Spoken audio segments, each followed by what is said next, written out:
Nuclear missile ready.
Nuclear missile ready.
What is up, everybody, and welcome to the Alpha Pro series. Hope you guys are doing well. I'm your host today, Gravity620, and today we have the one, the only, this lady is out. How you doing? Oh my goodness. Did I scare you? Yes, just a little bit. Sorry about that. It's fine. It's fine. I'm so freaking hyped. So she was like, yeah, do you want to cast with Gravity? And I was like, yesterday I was just like, oh my god, I didn't cast in like forever, and I don't even know if I still know StarCraft and stuff. I've been watching and I've been keeping up somehow. But it's like, it feels like it's been forever, and but it's just, I'm so hyped. I mean, Starkiller and Lillekanin, these are two of my most favorite players. I just could not say no to that. Definitely. I mean, Starkiller is definitely one of those ones that a lot of people know. I mean, from tournaments, and also, you know, for some of his runs in like not GSL, but WC.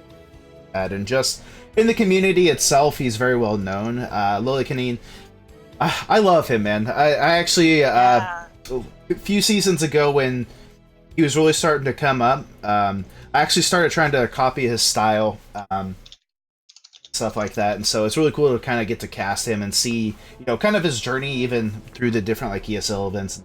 But today with this best of 9, both of these players are just so good. I am super excited to get see how play out here.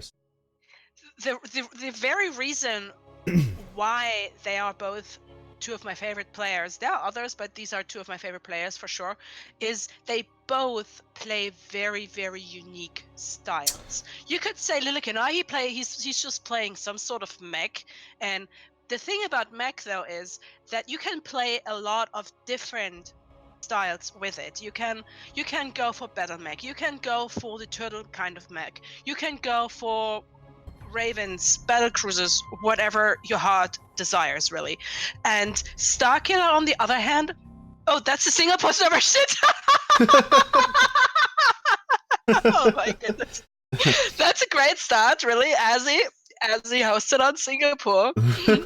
Oh yeah, it's always one of those things where like you end up getting, I've had it before, you get into like 3 or 4 different matches, you try to get it on the server.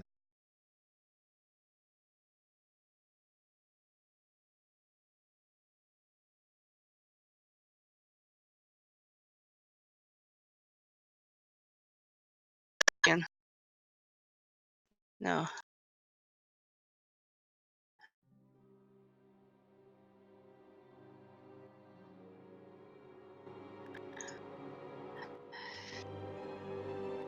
Okay, so I kind of didn't get the rest of what you said. Yeah, sorry, my system started freezing there trying to get logged out, but I've had that happen where, you know, you have 3 or 4 times where it's, you just get it in the wrong server. It's like you sit there and you continuously try to put it on the right one. Seems like it's messed up there. Sushi also says that I'm apparently a little bit quiet. Yeah, I turned you up, so it should be all right. Good in just a minute. All right, so cool. Yeah, sorry for that, guys. I forgot that the last tournament that I was casting was the Vietnamese Ao Dai tournament. And that happened on Singapore server, so that was absolutely my fault. I'm sorry. And it's kind of crazy because, you know, with like Proxy Tempest and stuff like that, the whole time we had Proxy Tempest going, I don't think I ever got to cast with you. So this is like the first time I've gotten to cast with you. You did a couple of times. Did we? Yeah, we did a couple of times on Sundays. We got to cast quite a few times. I have bad memory. That's fine. That's fine. I can't even remember the game that happened 5 minutes ago, so don't you worry about that. I'm not Rotterdam. Yeah. All right. Well, let's go ahead and jump into game number 1 here, and let's see who's going to take it between these two titans of players. I'll introduce the first one, and then if you want to introduce the second, more than welcome to. Absolutely. Alrighty, guys. Without further ado, here in the top left-hand corner of the map, on the first map of the day, it is Triton. Give it up for the Zerg player from Alpha X. It is Starkiller. Yay! And down the bottom right-hand corner in the green today, he's actually always green. He is representing Epunks. He's my teammate. It is Lillekanin, the little rabbit. That's so cool. English, yeah, his name is so really kind of cute. Yeah, it's always funny because for the longest time I thought it was Lillekanin, and so I would always be like, "Oh, it's Lillekanin." I was like, "That's kind of a cool name," but then I learned it's actually Lillekanin, so I was like, "Okay, that's cool." But I had a little bit of issues to start with as well, but after 5 years or something that I'm in 1T with Lillekanin now, sometimes you learn something, and that's how you pronounce your teammates' names. oh yeah, Anyways, absolutely standard opening here from both players as far as I can see. Reaper expand for Lillekanin, and a normal hatchery first for Starkiller as well. So there's really absolutely nothing crazy here. yeah. I'm shocked. Yeah, definitely. Especially when you get into like a best of 9 situation. Sometimes you like to get that first game out of the way, maybe try to get an early advantage. But both of these players are so solid in their macro plays and stuff like that that I wonder how many cheeses we're actually going to have. Starkiller's not one that normally cheeses. He likes to play the same kind of style. And like you said, Lillekanin, he has his own kind of unique style as well. So I don't know if maybe he throws out some battlecruiser plays or something.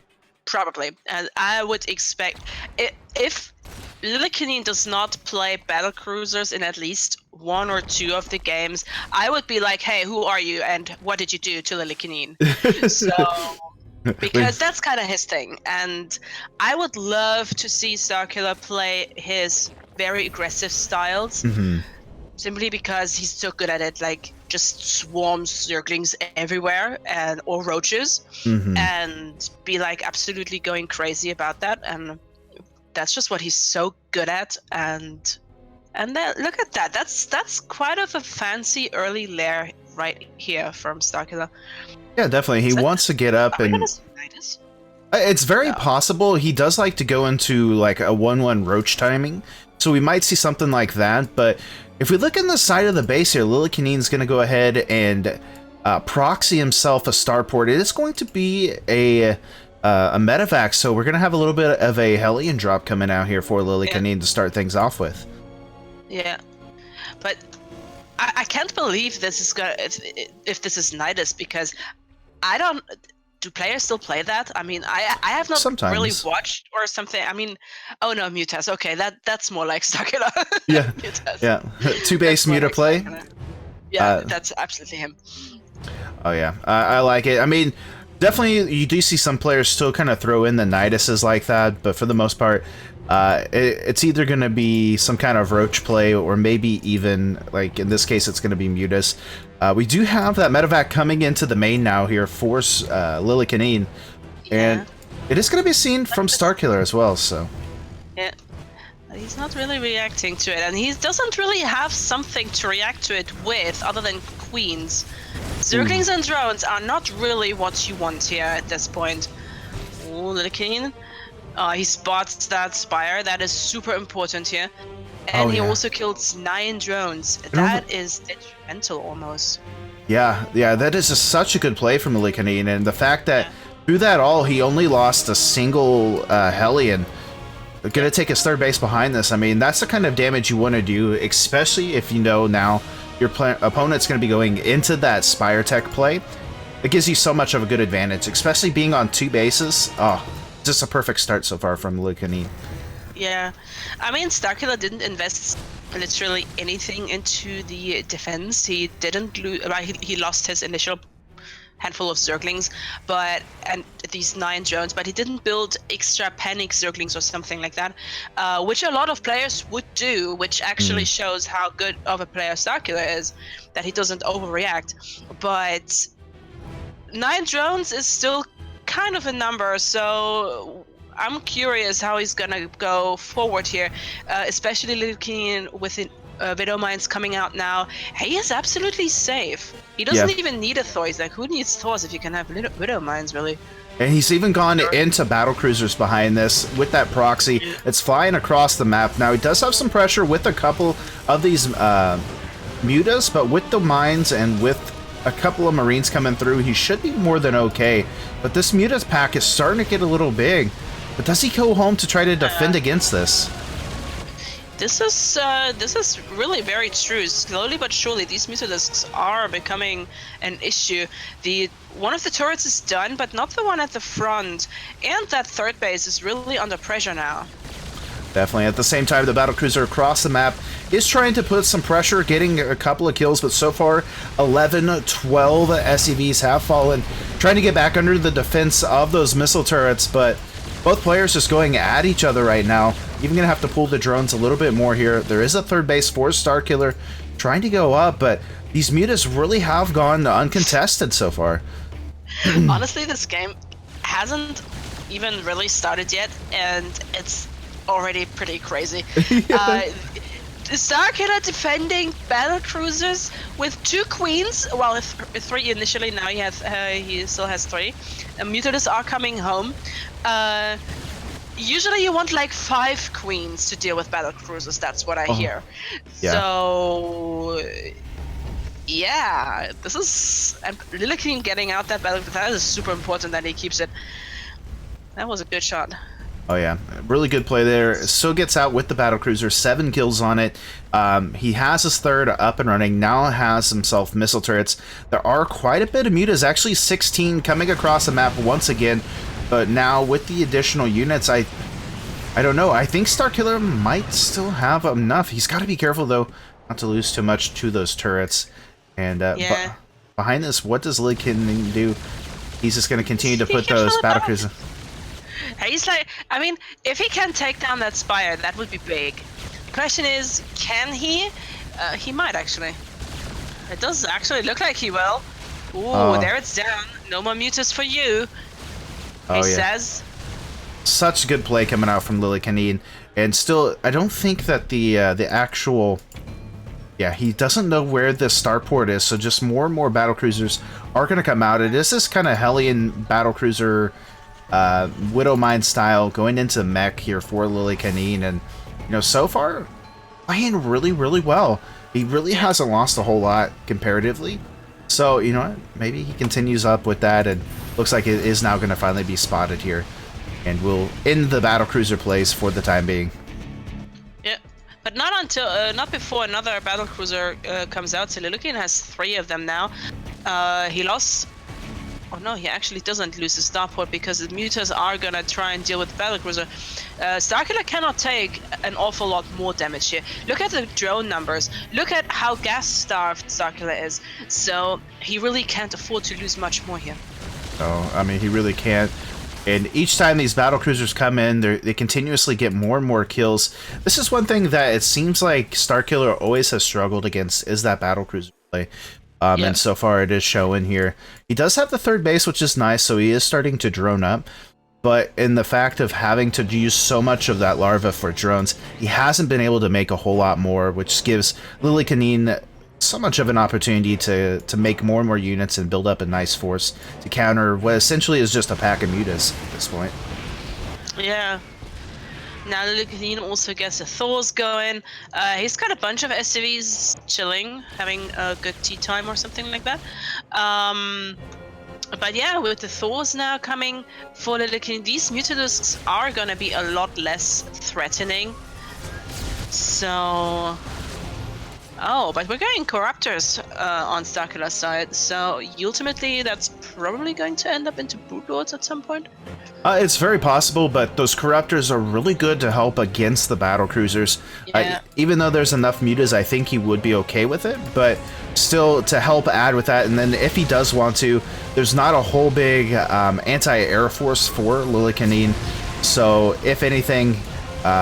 turn them into Broodlords and just continue the wreck havoc here. Yeah.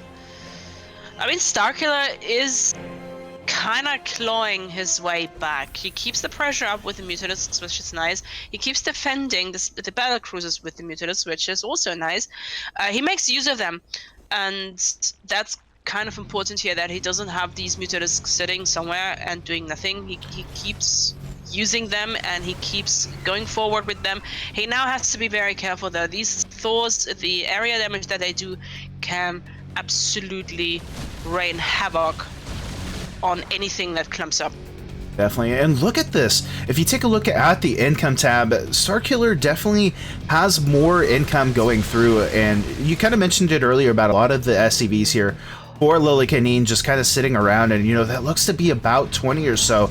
Really having some trouble with that. And he's losing a lot of mining time for it. Stefan lost even more than a lot of mining time at the moment. He lost just 2 battle cruisers. That's super expensive. He's gonna lose a Thor also. Oh, yeah. Widowmine coming to help, but it's not good enough. Yeah, definitely. Lillekanin is starting to fall apart here. Widowmines are going to try to help with this, but... He's also lost that 3rd command center. This is devastating. This looked so good for Lillekanin for a long time. He's now getting a little bit damage done here on the Starkiller side of the map with a bunch of Hellions. Corruptors are like, ugh, we can't do anything because Hellions, we don't shoot Hellions.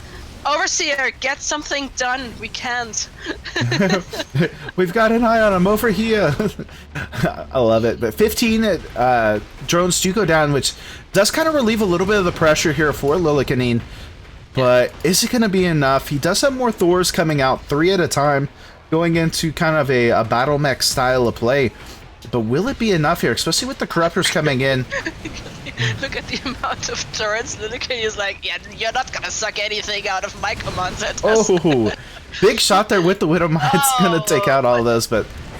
Oh, but losing both of the armories, that's... Whoa. What was the upgrade key again? Was it G? It was going 2-2s, but yeah. Yeah, 2-2. That is actually... That is a big deal, losing these upgrades. I mean, Starkiller only has the +1 so far for his air units, and I'm not quite sure yet where he's gonna go with it. He's got a shit ton of tons of Corruptors, but I'm really not certain where Starkiller wants to go. But Lillekanin bringing all the SCVs now. Okay. Yeah, I mean, he almost, I guess he feels like he has to kind of go all in with this, but with with a couple of Hellions and a couple of Cyclones, I don't know if this is going to be enough. I think there was a misrally there. Oh, he wants to use those for the Thors. Try to keep the Thors alive, because all he has to deal with is the air army at this point. Maybe a couple of Lings at most, but yeah. Those SCVs going to be able to repair a lot of this kind of mechanical army here. Is it going to be enough, though? That's something that Lillekanin is really good at, just keeping his units alive with SCVs. He usually overproduces SCVs a little bit just to be able to bring them with him to battle. Oh yeah, same time, loses that 3rd base once again. Whoa. Starkiller going to be able to throw down a few more spine crawlers in defense here. But, I don't know. This is literally the one push that Lillekanin has here. Yeah. The Widowmine's playing such an important role here. Thor barely staying alive. Oh, Look at was... these Thors. Wow, they're kind of the MVPs here today. Yeah, just almost dead, but managed to survive. Gonna pull a lot of the drones out here, but Starkiller starting to fall apart now. Lillekanin pulling ahead here with a lot of those pushes. Does look like Starkiller's gonna go across with their Corruptors, but what can he really do? This is gonna turn into some sort of base strat here. Widowmine's doing quite a little bit of friendly damage to the SCVs too, but these Thors, they're just absolutely wrecking everything. There's another one coming in too. We have 13 kills on one, 18 on another, and 14 on the third. Holy macaroni, that's amazing. Yeah. And these Corruptors are trying to suck the energy out of everything, but Lillekanin is having none of that. Yeah, I mean, he did lose a couple of buildings there, but for the most part, able to keep it up. GG gonna be called, and Lillekanin gonna take the victory there in game number 1. What a great start. That was...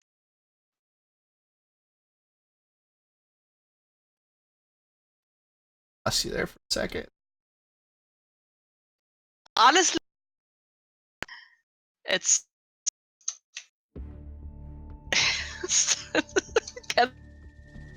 Hold on 1 second. Lillekanin, oh my god, he's dead. He's like absolutely dead. And then he's like, oh, I don't care if I just lost my third a second time. I just go across the map and kill everybody. Okay, fine. Okay, we're gonna go EU now. That's crazy. Yeah, really such a good first match there, and man, if the whole series is like this, I'm gonna be a happy boy.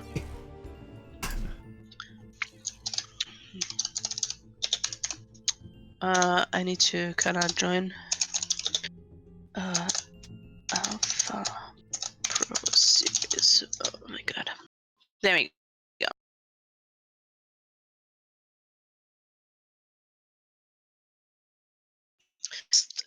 That was an amazing game.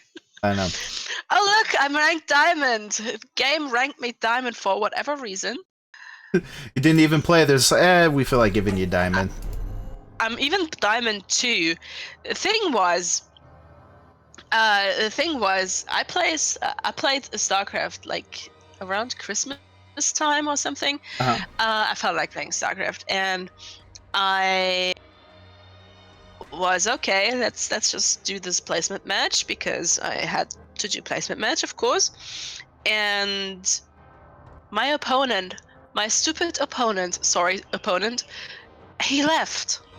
What? He just left the game, and I was like, dude, this would have been a fucking easy win for you. I didn't play in 2 months. It's kind of like I won a GM like tournament that they do every 2 hours, and I'm Diamond 2.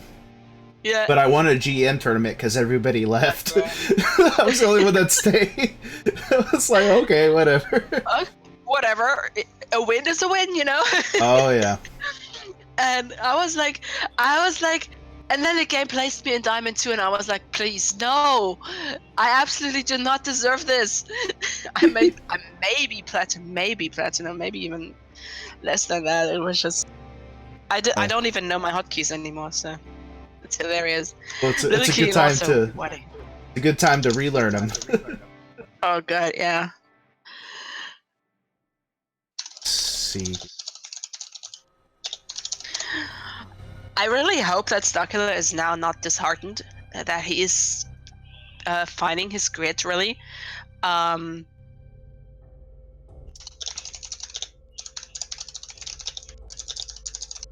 Starkiller is one of those players that kind of keeps his cool about him, and then he's able to kind of, I guess, in a sense, kind of overcome it.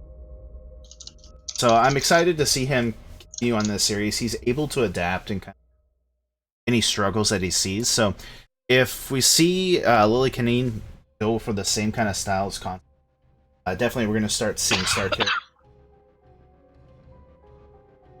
Yeah, I mean, he still has quite a few games in front of him. This was just the first game out of at least 5. Yeah. So, I really think that Mr. Starkiller is gonna pull this back for himself.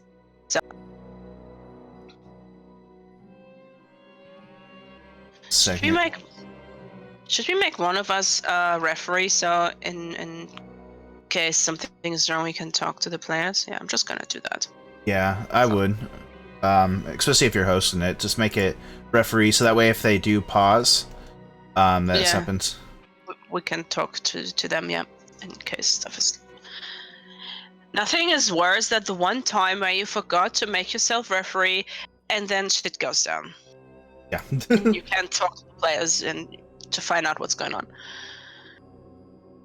I actually made myself really comfy. I still have a little bit rest of the coffee, then I have a tea, and I have a hot chocolate, and that's really cool.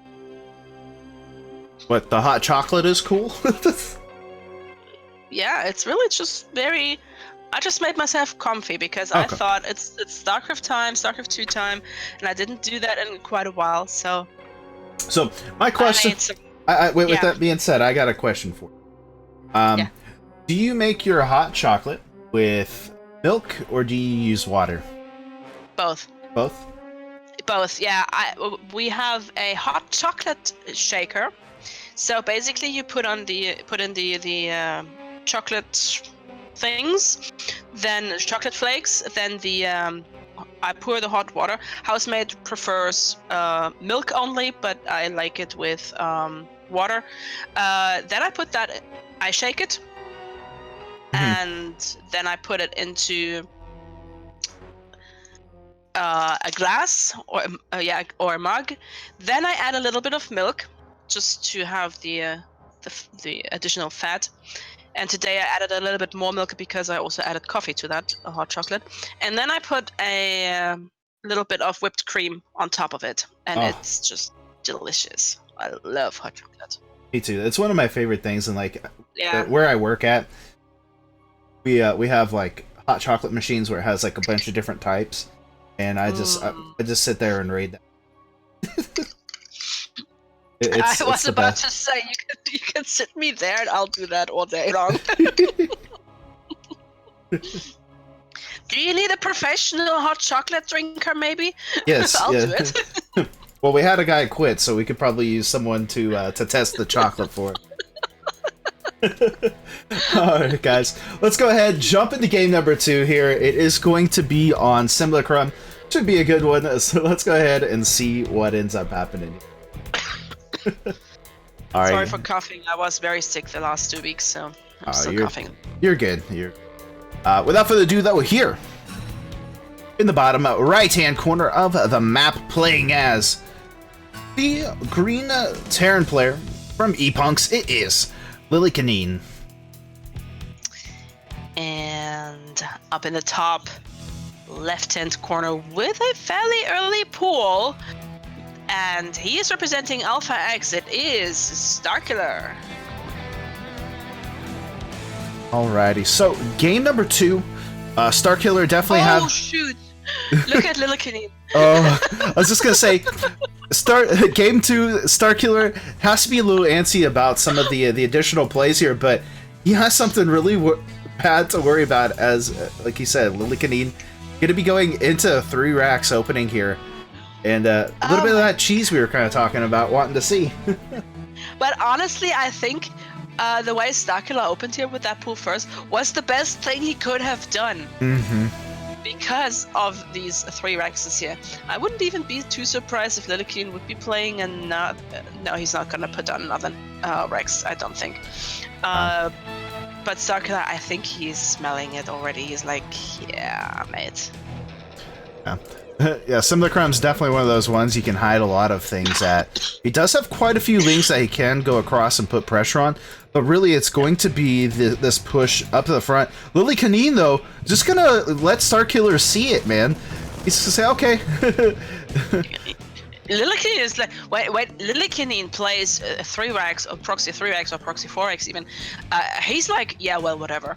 You may have zerglings, you know, you may have a hatchery done, but guess what? I'll build a bunker, I have SCVs, and I just don't care. Yeah. I'll just gonna come kill you, no matter what. Oh yeah, and this is really good. We do see that spine crawler coming out for starkiller. Don't think it's gonna get done in time unless the queen and the drones can kind of push this back for the time being. On the other side, these links gonna get some damage done and force out a little bit of repairs for Lillekanin, but this is just gonna continue on. More and more Marines coming across the map. We'll get pushed back for the time being, but Lillekanin definitely not done with this and doesn't really have to worry about anything across the map for a moment. Yeah, and that's that spine crawler can only go so far. So Lillekanin is walking around it, and he's like, yeah, you know, I don't. One roach, he says. What is one roach going to do? Especially against this many Marines, I don't know. I think maybe that was kind of his plan, is to go into more roaches. He's got a second one on the way to try to maybe help deal with this, especially with the threat of bunkers and stuff like that. But I mean, you really can't do much. I mean, roaches, they do have a nice kind of armor and might be able to clean a lot of this up, but oh, he's getting the queen. Will it be enough here? I'm not sure, really. I mean, starkiller went down to 9 drones, But he is getting roaches now, and he, as soon as he got a somewhat decent number, and 4 I think is quite an okay number. Lillekanin can only do this for so long because he's just gonna have to expand at some point. He's resumed SCB production. He's getting the gases, so he's gonna go into factory very soon and a second command center. But he's gonna keep the pressure up for a little bit longer just to get that transition. He can't let Starkiller have a second base yet.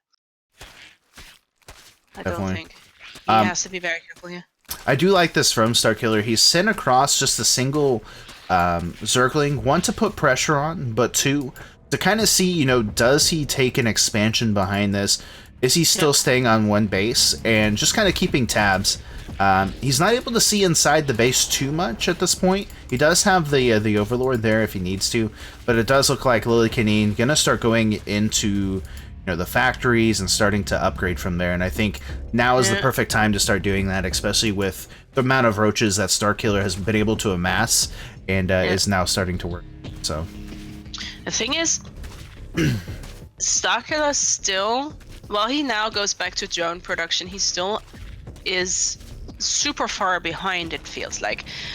He doesn't have a second base. He's got a lot of roaches, granted, and they will do damage if Lillekanin can't get a tank out in time. But he's doing exactly that. He's adding a tech lab. He's probably going to go into a tank, maybe a cyclone, but I think it's going to be a tank. He has to respect this number of roaches, really. I mean, this number of roaches, especially if they get into some Ravager play. Oh, well. But the Marines just going to dive right on top of it here. A little bit of mistake, going to lose a lot of these here. But Starkiller is also losing a lot of roaches. This was like 3/4 of his roach force. Yes, he killed most of the Marines, but 3 roaches? Lillekanin doesn't care about 3 roaches if he's got a tank. Yeah. Lillekanin is just gonna be like, yeah, you know, 3 roaches. You know, that's not gonna cut it. Ah, come on, Starkiller, come on. Yeah, I mean, he is going to go ahead and expand out between this, but with the 3 roaches, he might be able to pick off a depot, but the tank going to be out in time. I don't see this getting too much unless he can somehow get on top of the tank. But yeah, he's going to have to back up, and still across the map, more and more Marines are being made. He's not pushing them across just yet, but... Yeah, he's just waiting a little bit, yeah. He does still have that. 3 Marines. Yeah.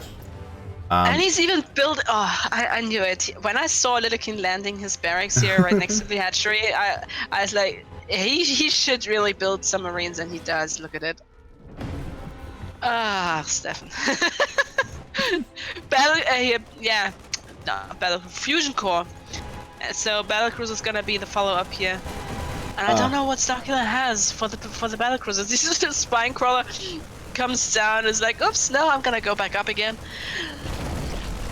Gets the cancel and the kill yet again. And, you know, Starkiller trying to take a third base to try to recoup some of his loss here. But with 2 tanks coming across, GG. And Lillekanin gonna take game number 2 there. Spectacular fashion. Yeah, that was...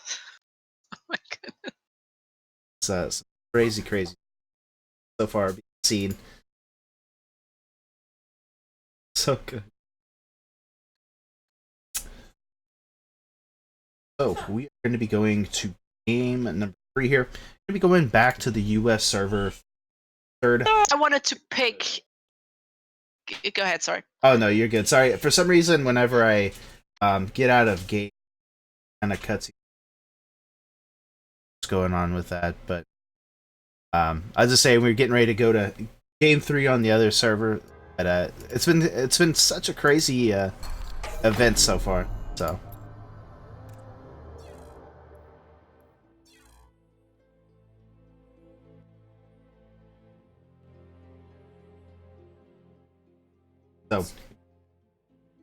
See happening. I'm gonna go ahead and let you guys know about the Match Arena page at the top of the channel. You guys click on it and promo code 8147 to help add 50 cents to the prize pool. To help go towards the players. They also have some cool merch down at the bottom. They've got hoodies, they've got tees, hats, got a tip jar Masters if you donate towards that. But for the most part, we want to help get to the players. Continue with the... Make sure, guys, if you haven't already, get signed in. If you don't have an account, it takes literally like 30 seconds to make the account. Start out, so make sure you guys do that. And gonna be going to game number 3 on Zen.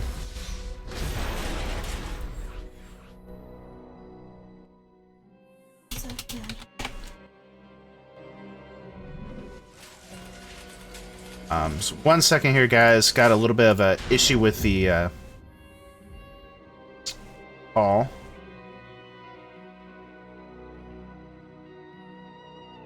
Hello, hello. Can you hear me?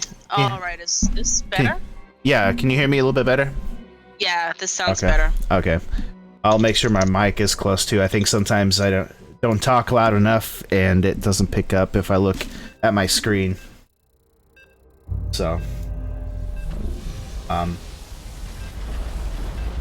we'll get it going. All right.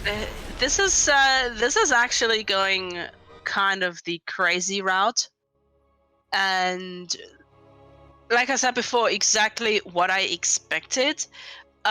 Just not as one-sided, to be honest. Game number 1 was kind of back and forth. Game number 2 was a little bit one-sided. I really hope that Starkiller pulls himself together and that he's not gonna go down 5-0. As much as I love Lillekanin, of course, he's my teammate, so I kind of cheer for both, actually.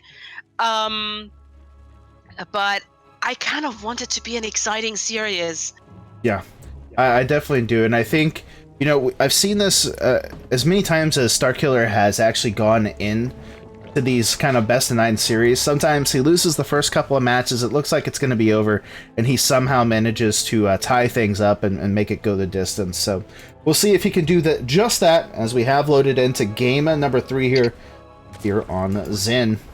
Without further ado, go ahead and see in the bottom left when we were talking about just now, can he get a score here in the series? It is the one, the only, it is Starkiller. Pizza Master, we should say. Pizza Master. The master of the pizza pie tournaments. Oh, yeah. And on the top right-hand corner in the green, he is representing E-Punks. It's Lillekanin. Yeah, I actually...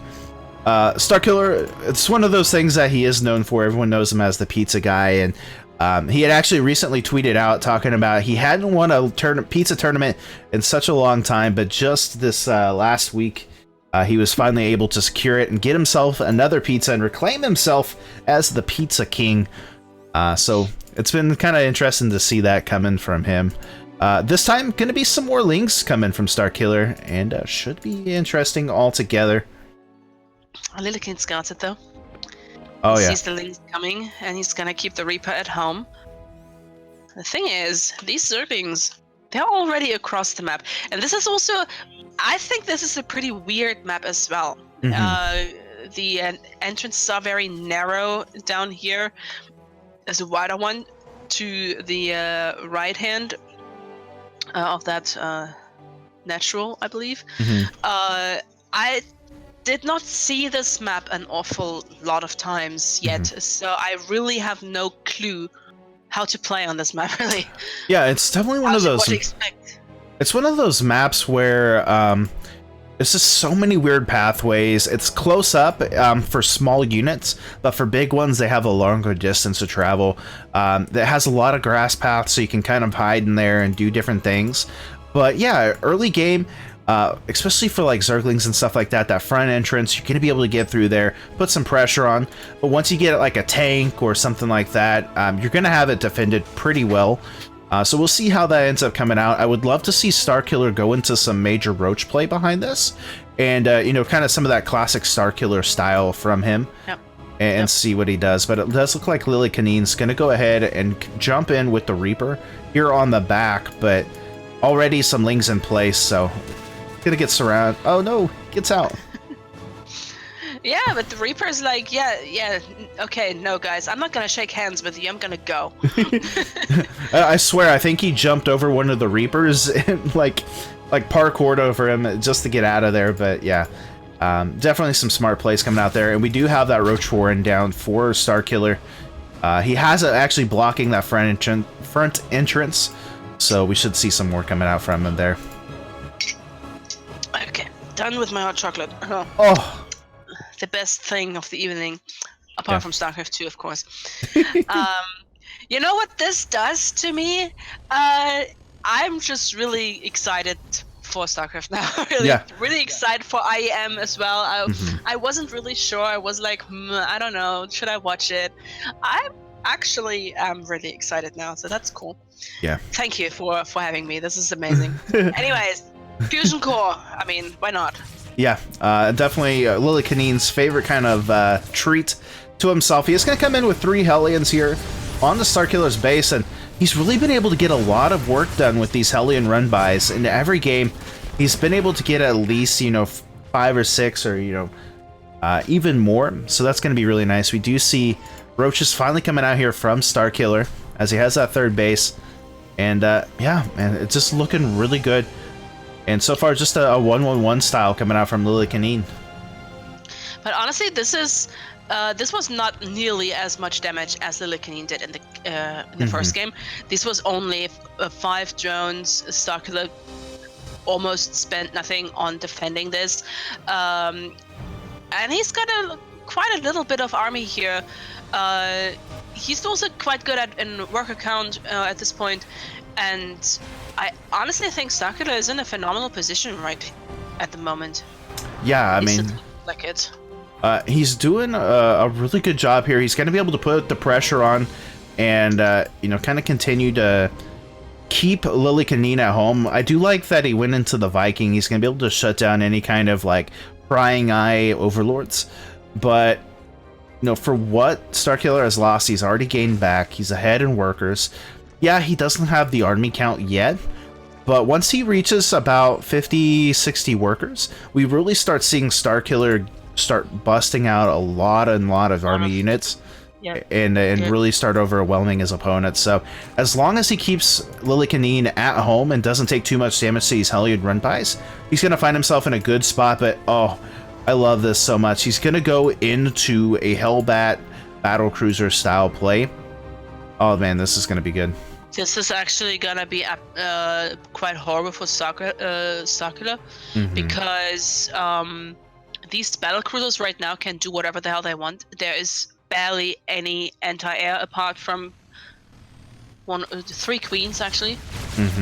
As I said before, you kind of want 5 queens to deal with battlecruisers. At least that's what was true 2 months ago. I'm sure players got better at dealing with battlecruisers now. So 3 might actually be kind of okay, but 8 drones. Yeah, I mean, if you can get a Spore Crawler and some Queens, as long as you can kind of push things back, you should be okay. You'll take some damages, but that's why you make extra drones. In this case, he lost 9 drones, but Lillekanin lost all of his Hellions. He's almost lost his battlecruiser as well. If he's not careful, he'll lose that, and maybe it won't make it worth it. But so far, he's doing an alright job. He's got his 3rd base. He's thrown down extra factories, and just gonna start, producing as much as he can. He's got a 2nd battlecruiser out. I mean, he's in a good spot right now. Starkiller's gonna go with a 4th base, but I don't know. The thing is, Lillekanin spotted that Spire a lot sooner than he did in the previous game. Or in the first game. So he can prepare much better. He's got armories done. He's got the +1 weapons coming in already. But we'll really have to see what Starkiller is gonna do about these battlecruisers. It's just 1 actually. It's not. Is it really just 1? No, it's 2. It's 2. Never mind, as he can't count. Both of them are starting to get very low. We do see one of them teleport home. The Muta's going to have to go and try to take care of this other one, but once it senses danger, it can just kind of eat on out of there, as they say. But Ling's actually going to be able to get into that 3rd base and deal some good kind of damage there, especially with the roaches coming across. Starkiller's army supply is quite big right now. He's like 40 army supply, almost 50 army supply ahead. And what Lillekanin has are battle cruisers. I wonder if they do enough damage fast enough to this amount of units that starkiller is bringing over. I mean, this is a considerable amount of mutalisks. There is a considerable amount of roaches and zerglings. There are no Thors. There are no tanks. I mean, well, one tank, one other is in production, but this is not a lot that Lillekanin has here to defend. No, it really doesn't, and we've seen starkiller actually have some really good micro with those actual mutas where, you know, if one of them starts getting low, he just moves it out of the way. The other ones continue to attack, so if he can manage to take out those battle cruisers, it's going to be such a good day for him here, but we'll see. Looks like he is going to go ahead and back off, and once he finds out that there's a tank out, does he just jump right on top of it? No, looks like he's just going to try to open the door and get on in there. Ooh, the tank gets a bunch of shots off. Mutas do move out of the way of the turrets and the Thors. That's really smart play here from starkiller, but he lost so much. Yeah, he really did. And that was not worth it. No, it really wasn't. I And was thinking that this could do more. yeah. Oh well, now the roaches get some damage. Oh yeah, that's really nice. Roach is going to be able to get in. He does have more mutas on the way, but it's really been these battle cruisers that's been a big issue. He denies that third base expansion once again, which is really nice considering, you know, starkiller going on that fourth base, and that's really been the big thing that starkiller has been able to pull off each game is just denying the income from his opponent. Yeah. He keeps getting that, keeps denying that third base, and that's so important to do because a mech player, he wants these 3 bases, at least 3 bases, preferably 4, or even better 5. But starkiller in game 1 already, he kept getting that third base, and that is just so important. I'm not sure really how this is gonna go ultimately, but so far both players are doing a good job. I mean, you have to also call out Lillekanin here for his defense of that gigantic Zerg army with just 3 battle cruisers and a tank. So that's like wow, you know? Yeah, definitely. I mean, he's been doing such a good job. He does have missile turrets and stuff like that out that have been helping so much. And starkiller a little afraid to fully commit, right? He's trying to put pressure on. He's doing what he needs to deny as long as possible. But if he overcommits to this, if he loses that muta army, he's going to find himself in some trouble. I mean, now he's got onto 5 bases. He is starting to get that larva, and we'll be able to kind of max out here very soon. But if he loses his whole army, what's to say that Lillekanin can't just go across and stomp him? It's kind of one of those weird situations of I can get the damage done, but overextend and I lose, especially when there's battle cruisers out. So yeah, absolutely. I mean, he still has the better army, but you're completely right. If he loses this, Lillekanin is gonna be able to do whatever the hell he wants. He's gonna get that pettiness. Yeah. No? Okay. Yeah, they're going to go ahead and teleport out. We do see Corruptors finally being made, and we are going to have ourselves some Ultras popping out. With the Vipers being included, this makes starkiller's army so much more effective, especially since, you know, there's only a couple of tanks that he has to worry about, but if he can limit the range of the Thors, of the tanks, of the Hellbats even, he's going to find himself in a happy place to be able to jump on top of battle cruisers with the Corruptors or anything like that. So, and look at this, he just has so much. The Thor shot right behind the middle mines. Oh my goodness. It's plays like that that just make you cringe. It's like, oh god. Yeah, this hurts. The thing is, if this was me, I would have lost all the mutalisks. So. Yeah, me too.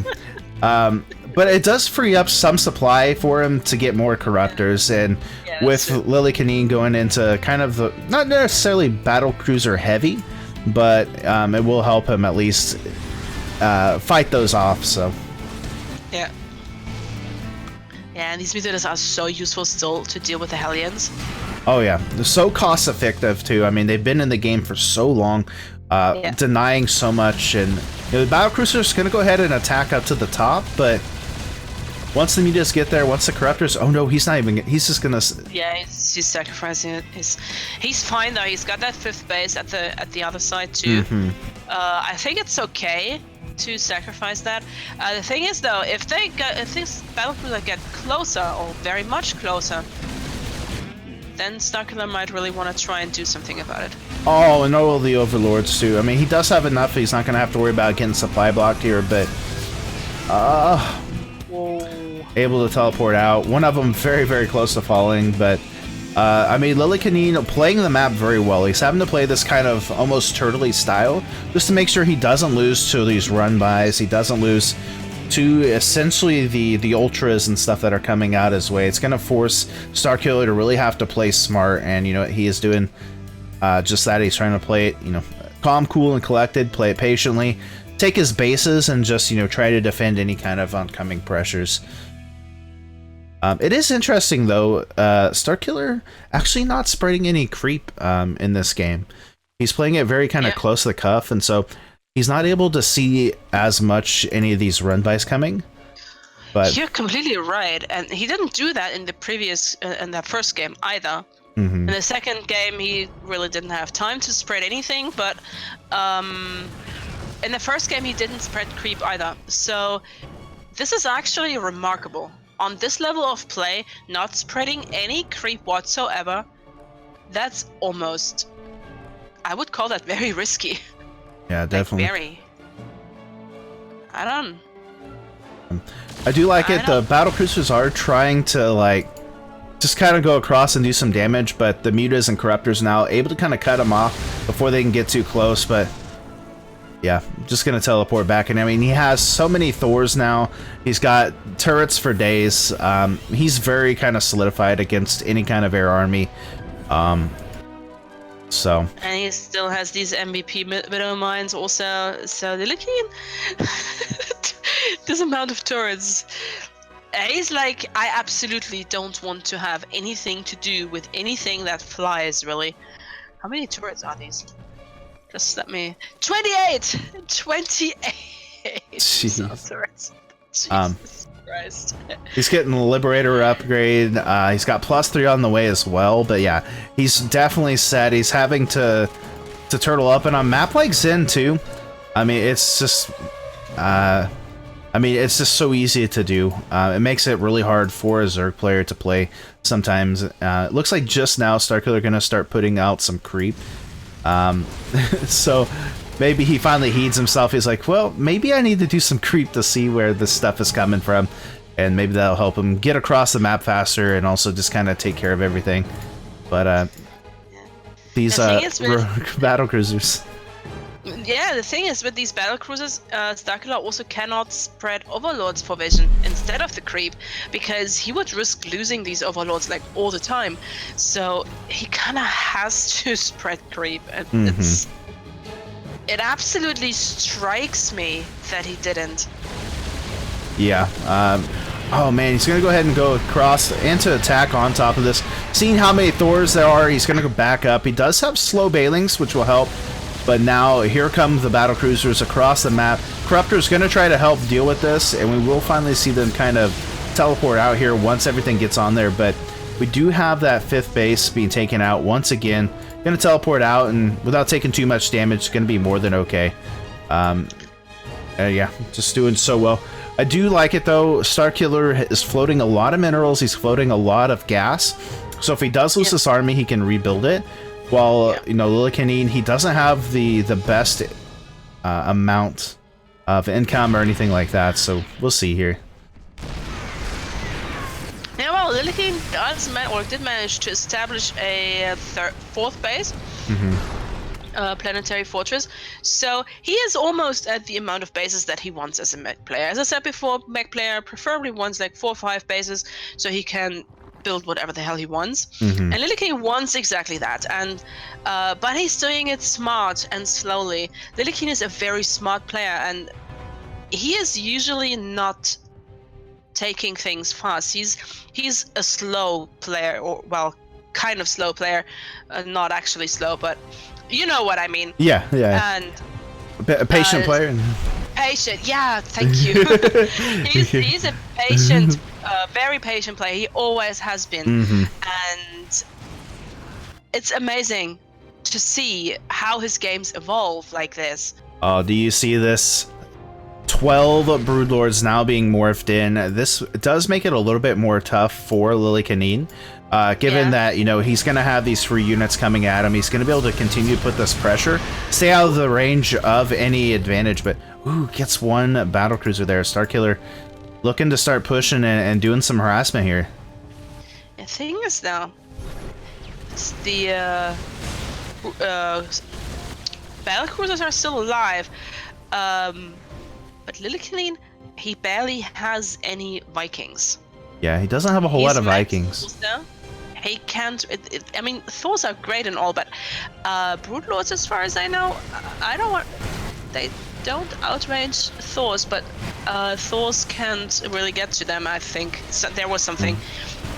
So Thors against Broodlords usually aren't the greatest thing to have. No. But, well, never mind. Look at how fast these Broodlords are getting low.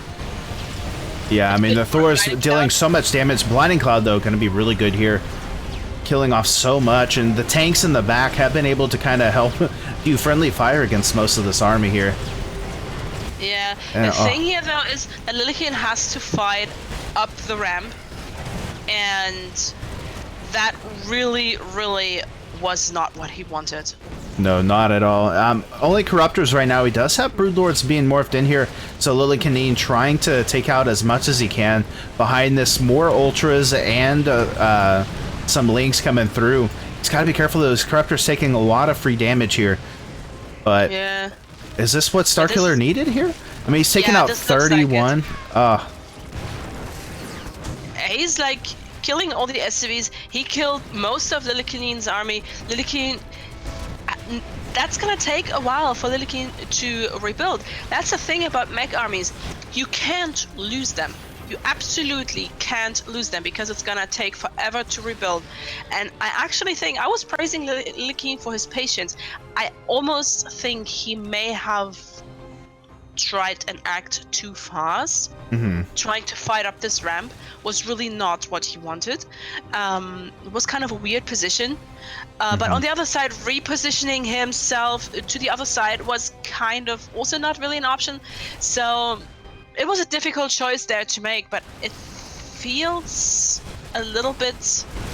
I don't know. Let's see. Well, I feel like he felt like he had to act just because he saw that there were Broodlords out. He really didn't have the army, so he needed to get on top of them. But unfortunately, he just didn't have enough. Plus, he was taking a lot of friendly fire from his tanks, and he just didn't have an answer to those. And unfortunately, like you said, mech armies take a little bit to actually kind of produce here. Once you lose a lot of that, it's so hard to build that back up. You have to play super defensive once again until you can get that out. And Starkiller is at that point now. He's got that army that he wants. He's got those Ultras with chitinous plating. They're going to be able to deal a lot of damage and take a lot of damage. Ling's going to be able to get wraparounds, and just the Broodlord sending out Broodlings going to be in just a fine position here. Oh, I just figured out I can log into Africa with my Twitter. Uh-oh.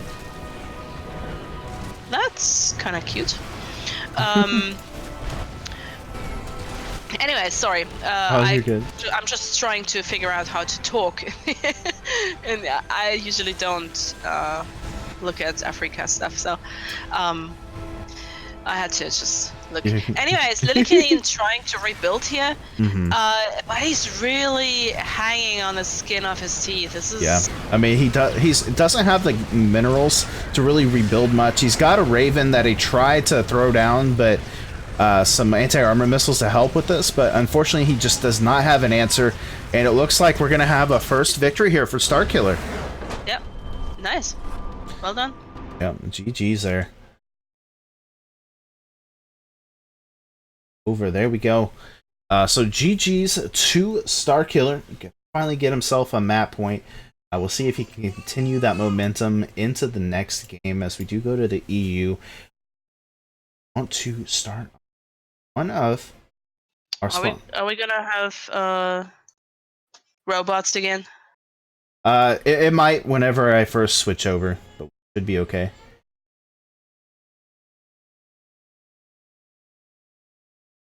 Should be good here in just a second. God, I'm so ready to get my new rig. So this it doesn't happen. Should be. Didn't leave here. Okay, there we go. So, can you hear me, lady?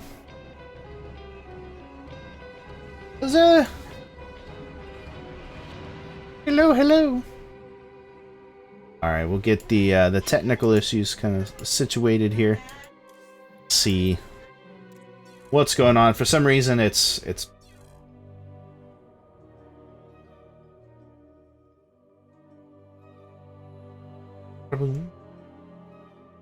okay.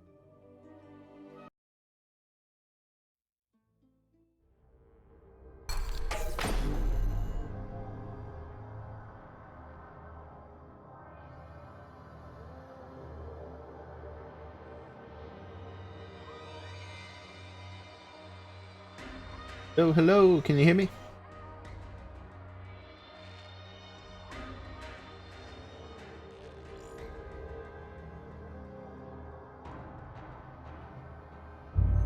Alright. Alright, guys, so want to go ahead and talk about our first sponsor of the night. That, of course, is 24-Hour Fitness. Such a good company, man. I'm actually getting ready to start a 24-hour fitness challenge. Gonna start going to them and doing some working out and stuff like that. And I'm hoping we're gonna be able to lose. Hope you guys can help track the process with that. But 24-hour fitness, if you don't know who they are a gym that, of course, is open 24 hours, 7 days a week. They have over 400 locations. I know nationwide in the US, but also I believe they have some overseas as well. They have been such a good help in sponsoring esports in general, making sure that gamers not only are staying fit, but also having the most to be able to game and stuff. Such a big help in the tournaments, whether it be this one, many other gaming tournaments, and doing further esports. So guys, if you haven't, check them out. They've got all kinds of pools and classes and all of the stuff that you need to get yourself fit, get yourself right, help yourself become a better gamer. Make sure you guys check them out. That's 24-hour fitness. Thank you so much for that. I think we are going to be ready here, getting into game number 4. It is going to be on Eternal Empire. So I'm excited. Lady Zealous, what do you think? I'm kind of so good. this. Now I was hiding chat, and now I don't know how to unhide it. What? Oh, there. Okay, got it. I got it. All right. Sorry, I was just distracted because you were sounding like a robot again. So I thought, okay, let's just figure out how to use this Africa stuff. First I wanted to kind of make an account or something, but that was kind of interesting. Anyways, I got it. Awesome. So let's get into the game. All right, that sounds good. All right, guys, let's go ahead, jump into game number 4 here, and let's see if Starkiller can tie things up, or if Lillekanin will push himself ahead. There we go. Bada bing, bada boom. And come on. There we go. Oh yeah. Oh yeah, love production, NA production at its top fullest. Guys, without further ado, in the bottom left-hand corner of the map, it's the green Terran. Give it up. It is Lillekanin. And up at the top right-hand corner in the baby blue, we have the Pizza Master. It is Starkiller. It's actually great to win a tournament and to get a pizza for it, really. Oh, I know. I always like to sign up for those, and I'm like, you know what? I am hungry. I love pizza. Oh. And then Starkiller shows up, and I said, well, maybe another day then. Yeah. He could share his pizza with you. And look at the proxy hatch. Starkiller getting ballsy here. But Oh. Lillekanin is like, okay, you build a hatch, I'll build an engineering bay. Fine. To make it even. Yeah, and you know, Eternal Empire is a very interesting map. It's kind of like Zen, where it has these weird angles and weird things and like close quarter combat. So for a player like Lillekanin, this is going to be a perfect map for him. A mech player dream is on Eternal Empire, and I love this so far. As you said, from Starkiller, it's denying that expansion. It's forcing lost mining time. Starkiller going to be able to take his expansion and get a third base pretty soon behind this, so won't be able to lose too much. And economically, Oh, he's even getting the drone out. oh, such a good Nice. play. But Yep. for that, Starkiller gonna put himself in a little bit of an advantage, and for a meching player like Lillekanin, you don't want to have to deny or lose out on your expansions. You want that income, you want that additional gas, and that hurts him. Yeah, that absolutely hurts.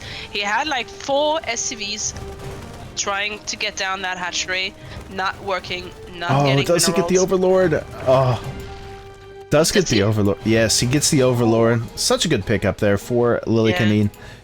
And But honestly, Starkiller got a third base behind it. It's not quite done yet, but once that's getting done, and if that goes unnoticed for a little while longer, Starkiller's economy is going to skyrocket.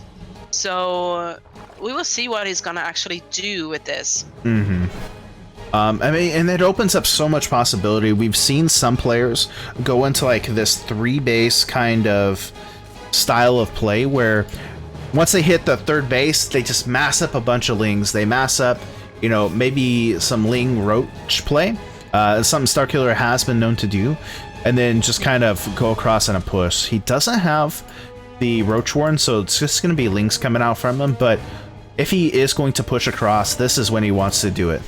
But it looks like for the moment, he's just going to sit back and, you know, just kind of, for the moment, go down some creep tumors and actually get that creep spread to going. Yeah, Lillekanin actually doing the smart thing here also. I was just looking at his vision. He saw that there is a third base coming. So what does Lillekanin do? He's getting his own third base because he knows he's not going to be under threat for a little while longer. So I think this is the right call here for the Danish Terran. So he can keep up with his Zerg's economy. And now Starkiller thinks, oh, I'm ahead. I'm on 3 bases. Lillekanin is on 2. But no, Lillekanin is on 3. And ideally, you want to be ahead by 1 base as the Zerg player. So Starkiller has to do something about this. Definitely, and he doesn't know it yet. He wasn't able to get vision of the main here from Starkiller. He does have some queens coming through, which will help. He does have the Roach Warren just now finishing up. But for the time being, just going to be lings. We'll be able to roast a couple of drones here. And still just trying to find damage is Lillekanin. And I mean, his Hellion play has just been phenomenal this series. Yep. That's what he's so good at. Sometimes these Hellions, they just hit you out of nowhere. They roast your entire mineral line, and you'll just like, what the fuck? Where did my workers go? Yeah. And this is... Lillekanin is so good at Hellion run-bys. It's unbelievable. It almost reminds me, I don't know if you remember the player, but there used to be a player, it was really good, was in GSL and stuff, called 4GG, and he was so known for his Hellion play, and it reminds me so much of that, of just how well controlled he can play. And we see already some big lings coming through. SCV's trying to help deal with this, gonna get pulled into the main. There's enough Hellions to help deal with this, but with the roaches coming in, he might find himself in some trouble here. Yeah, I was about to say, well, the battlecruiser is about to pop, so that should help. Of course, Lillekanin doesn't really want to lose an awful many SCVs here, but he needs them to shield the Hellions. They are the only units that can fight at the moment, apart from SCVs, of course, but usually you kind of don't want to have SCVs fighting. And Lillekanin's losing so many workers here. Yeah, definitely even things up here between the two players. He will be able to finally clear off some of these roaches, but definitely the damage has been done. The first battlecruiser is out, but more and more lings, more roaches are across the map, or making their way across at least. And this definitely puts the pressure here on the Lillekanin. He was able to take that third base, but he hasn't been able to land it. And if he goes across with the battlecruiser, and we see these lings come in, he's going to find himself in a tough day, so has to play super defensive here. Yeah. Lillekanin as the cat right now, he can't go out of the house, because if he does, the mice are gonna dance on the table. And that's Starkiller right now. So he can't use these battle cruisers for harassing, which he would like to. He's teleporting across the map. Where Yeah, did that into the main. Am I stupid? Oh no, there it is. So but I don't think that battle cruiser is gonna get what it wants here. No, I mean, he gets a queen, which is nice, but with the Spore Crawler and with those extra queens coming in, he's not going to get the damage done.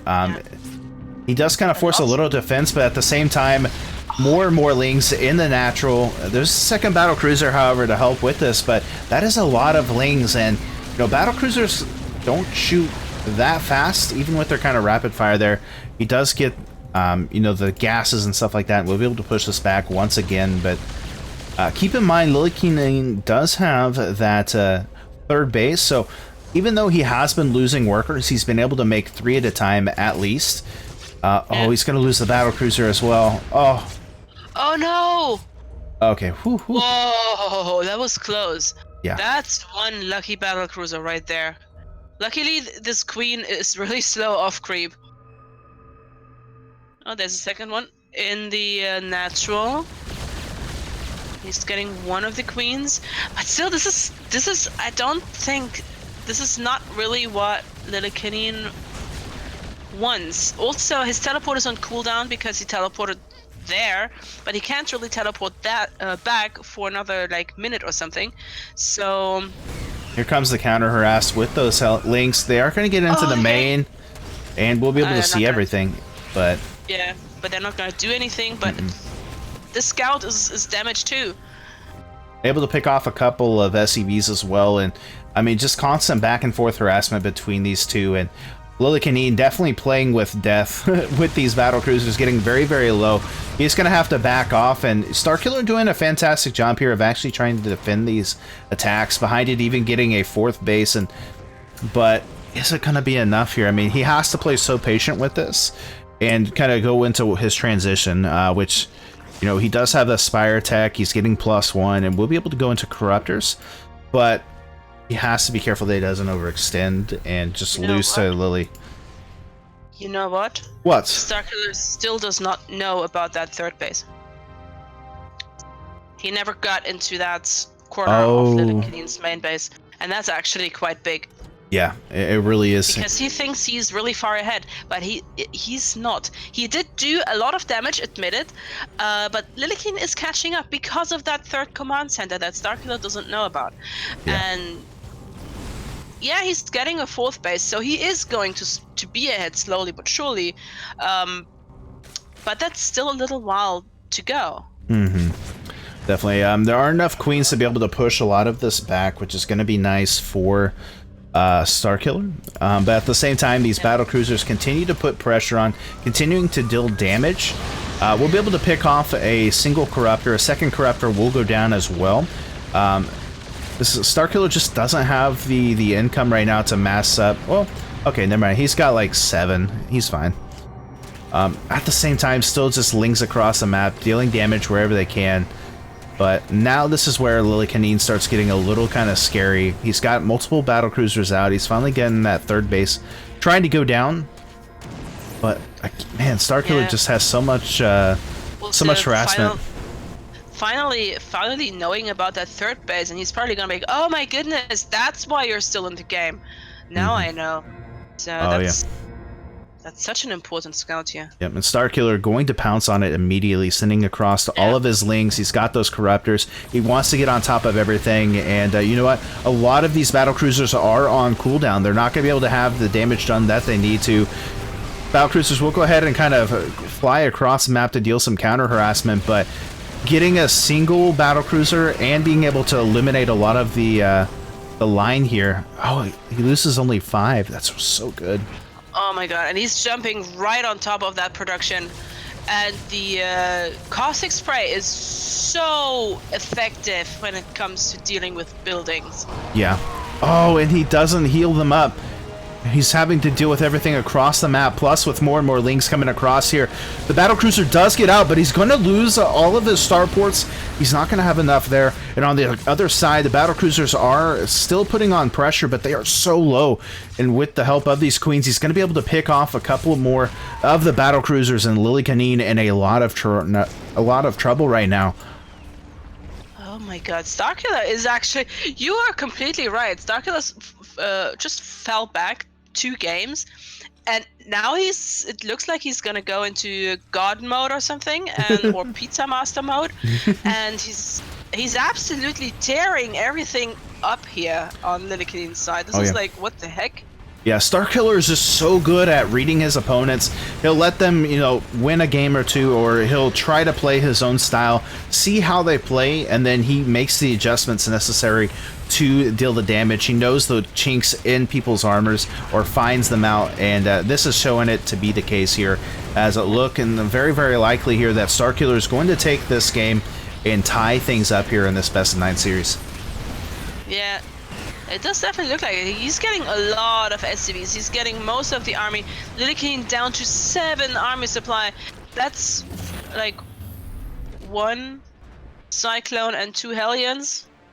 So Lillekanin is in trouble. Yeah, I hate to say it, but he is absolutely in deep, deep trouble. Yeah, +2 is on the way for the Corruptors, which is going to make them even more vile. As you know, Lillekanin only on +1 with the weapons upgrade for the Hellions essentially at this point, while +1 is already done for Starkiller for his Lings and stuff. And this is going to make it really, really interesting. Getting +2 armor and +2 upgrades now is Starkiller. And it's just going to make these attacks harder and harder to deal with. I mean, so far Lillekanin holding on as much as he can, but there's no anti-air here for Lillekanin. He's only got a couple of Cyclones that are coming out. He doesn't even have starports at this point. And Starkiller starting that mass hatchery play, so where he can just continue to just overrun the opponent here. Yeah, and the thing is, he's got so many hatcheries right now, he wouldn't even care if he loses one. Yeah. And it's just... Starkiller right now, he can't just expand wherever he wants. The thing is, though, his army isn't exactly big. He's a little bit mineral stuffed. He does have a good work account, but he just doesn't have an awful many minerals to work with. He's got a lot of gas, though. But once these hatcheries are kicking in, he can just spread his workers everywhere and mass up the minerals and build whatever kind of army he wishes. And Lillekanin, he's just now trying to retake that 3rd base. Yeah, I mean, he's trying to, and the thing interesting is his income was about the same there for a while of Starkillers, but a lot of that was because of the mules and stuff like that, and now it's going to start going back down, and we're just going to see Lillekanin start falling behind it in the income, to where, you know, each unit that he has is so important. And unfortunately, you know, against what Starkiller has, I just don't think he has an answer for it. I mean, there are slow banes, which is going to be nice, but I mean, is there enough Cyclones to deal with the Mutas and then also deal with these Corruptors? And I just don't think so at this point. Yeah. Okay, well, the Cyclones do deal with the Banelings, it seems. The Hellions are gonna deal with the Zerglings, but the Mutas are here, and I mean, we remember Mutas are flying, and Hellions aren't exactly good at shooting things that fly. So Lillekanin losing another 12 SCVs, which is something that he really, really can't right now. Yeah, I mean, this is just looking really bad for him. Yeah. I hate to say this, but this is really, really a terrible situation. Yeah, and, you know, I applaud Lillekanin trying to to come back in this, trying to find some way. He doesn't know about these extra bases. He will find out very shortly, and he's still trying to do a little bit of run-bys, but yeah, it's just looking so bad for him right now. I mean, I would love to see a way and think of a way for him to come back in this, but I just don't know if there's a way. I mean, maybe if he were somehow to get a lot of, like, Widow Mine shots that were, like, super money, but I don't think even then it would even matter. Yeah, I really don't know. I mean, I'm not usually one to call the games early, especially when Lillekanin is involved, because he's good at coming back, but this is a really tricky situation. If he comes back from this, starkiller would have to make a lot of mistakes for that. Does get a couple of good Widow Mine shots, which will be able to kind of help soften the blow here, but there's just so many mutas and not enough anti-air here. He does have a few more Widow Mines coming through, which are going to help, and Lillekanin just able to micro these mines pretty well. The big thing right now... That was 20 SCVs with a Baneling. Ugh. Yeah, exactly. the good thing right now is this, well, it's going to be over, so never mind, but the good thing is like, with that army that starkiller had, he didn't have any, detection, so if he could have kept doing the Widow Mine shots, he would have, but it doesn't look like that is going to be the case. Is starkiller going to manage to tie things? Yeah, we're going back to NA.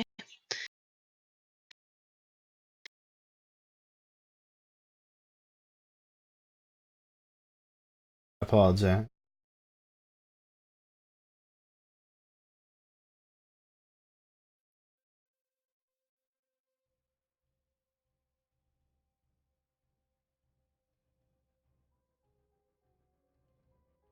Leave the call here because it likes to.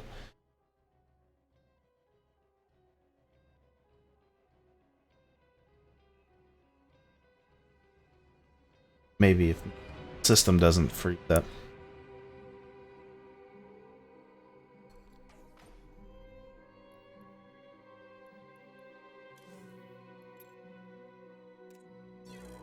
There we go.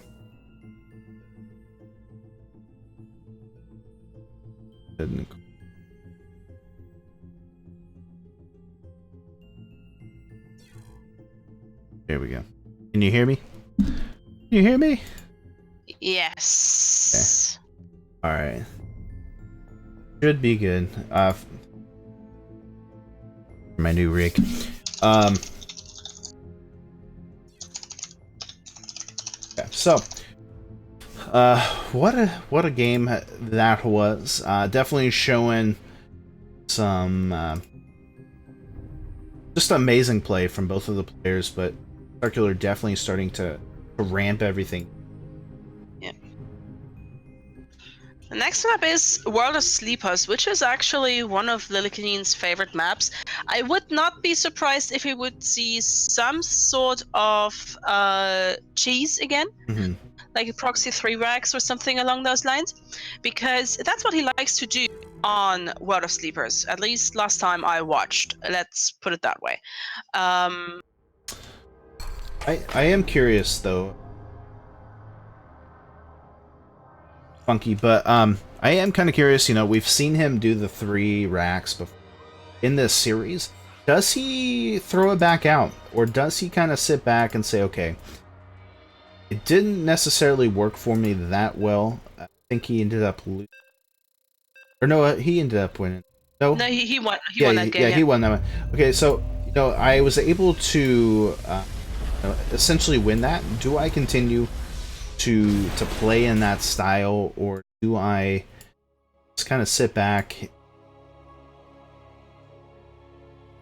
play a normal style through that? I mean, does he go for the same kind of build twice? Just against like a player like starkiller who will read that and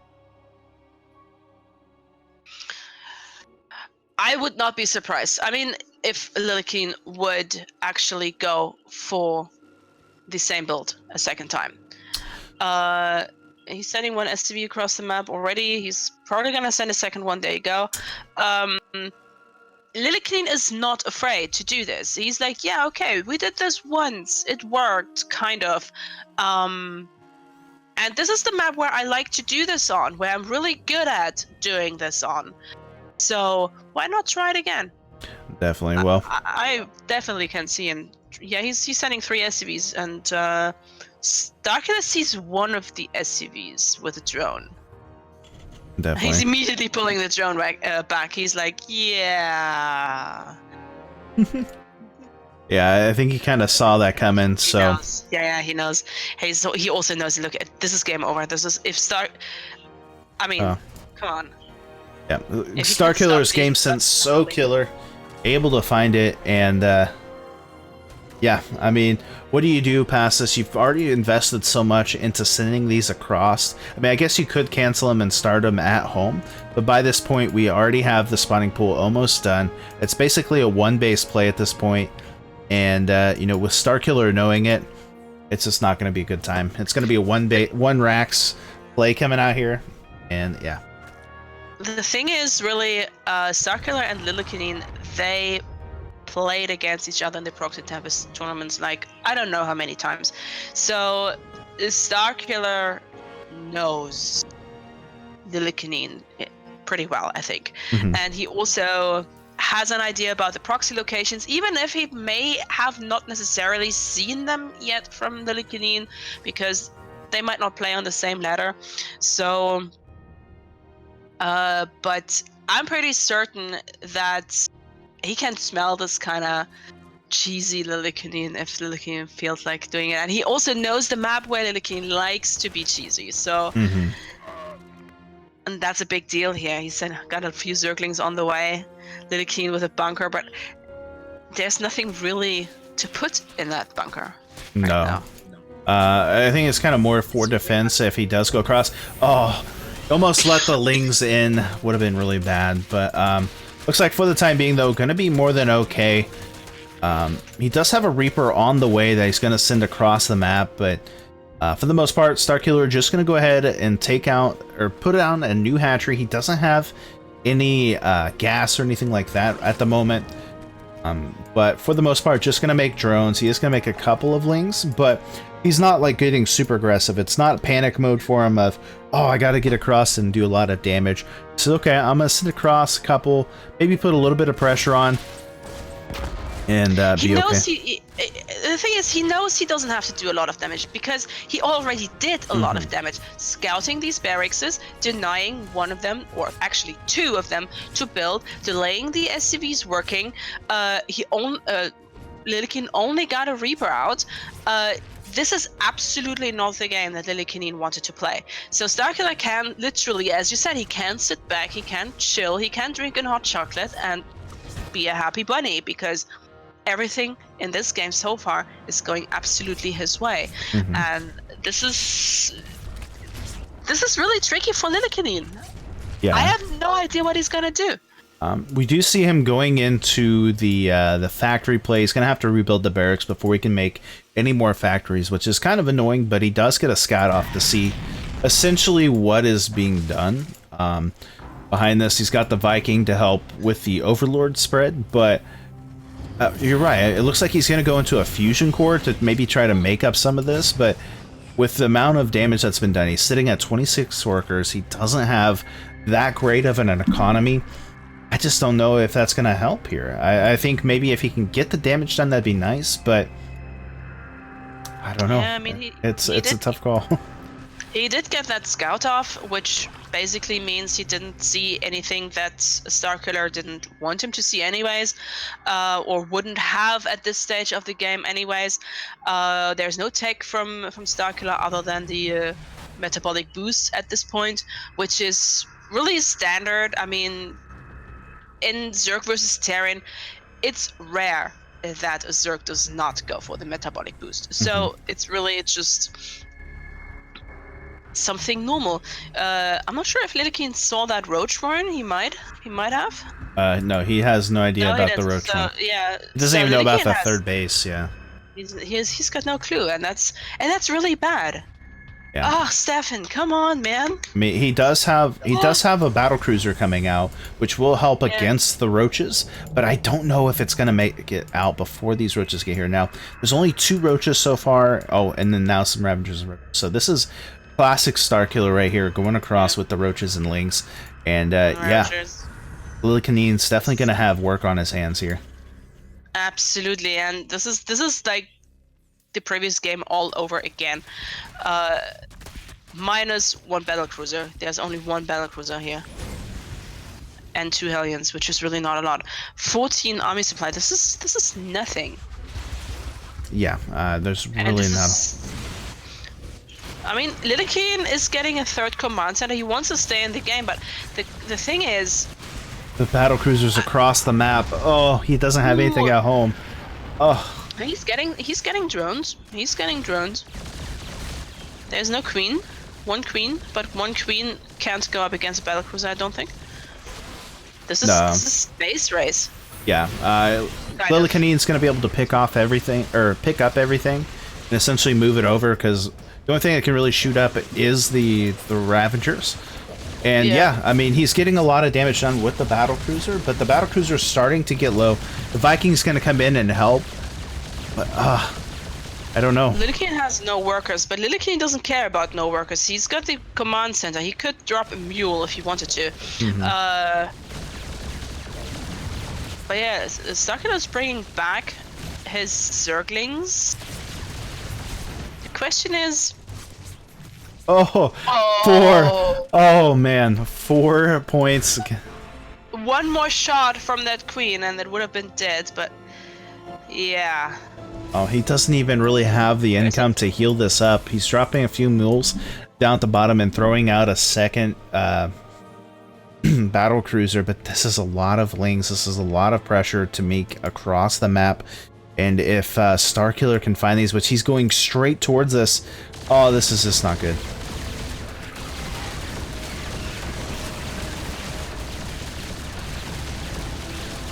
Starkiller might even get that starport, even with that battle cruiser on top.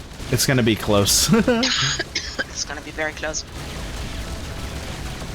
Oh no! Oh, cancels it right at the last second, and it explodes. He's gonna lose his second battle cruiser. He does have the CC trying to go across. He does have one up top, but GG, and Starkiller going to push himself ahead 3-2 now. But this is a great series, really. I mean,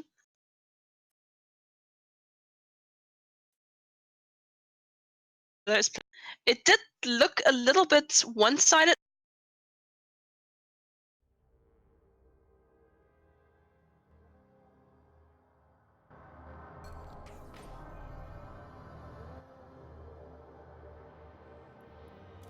One second here. I don't know why it keeps...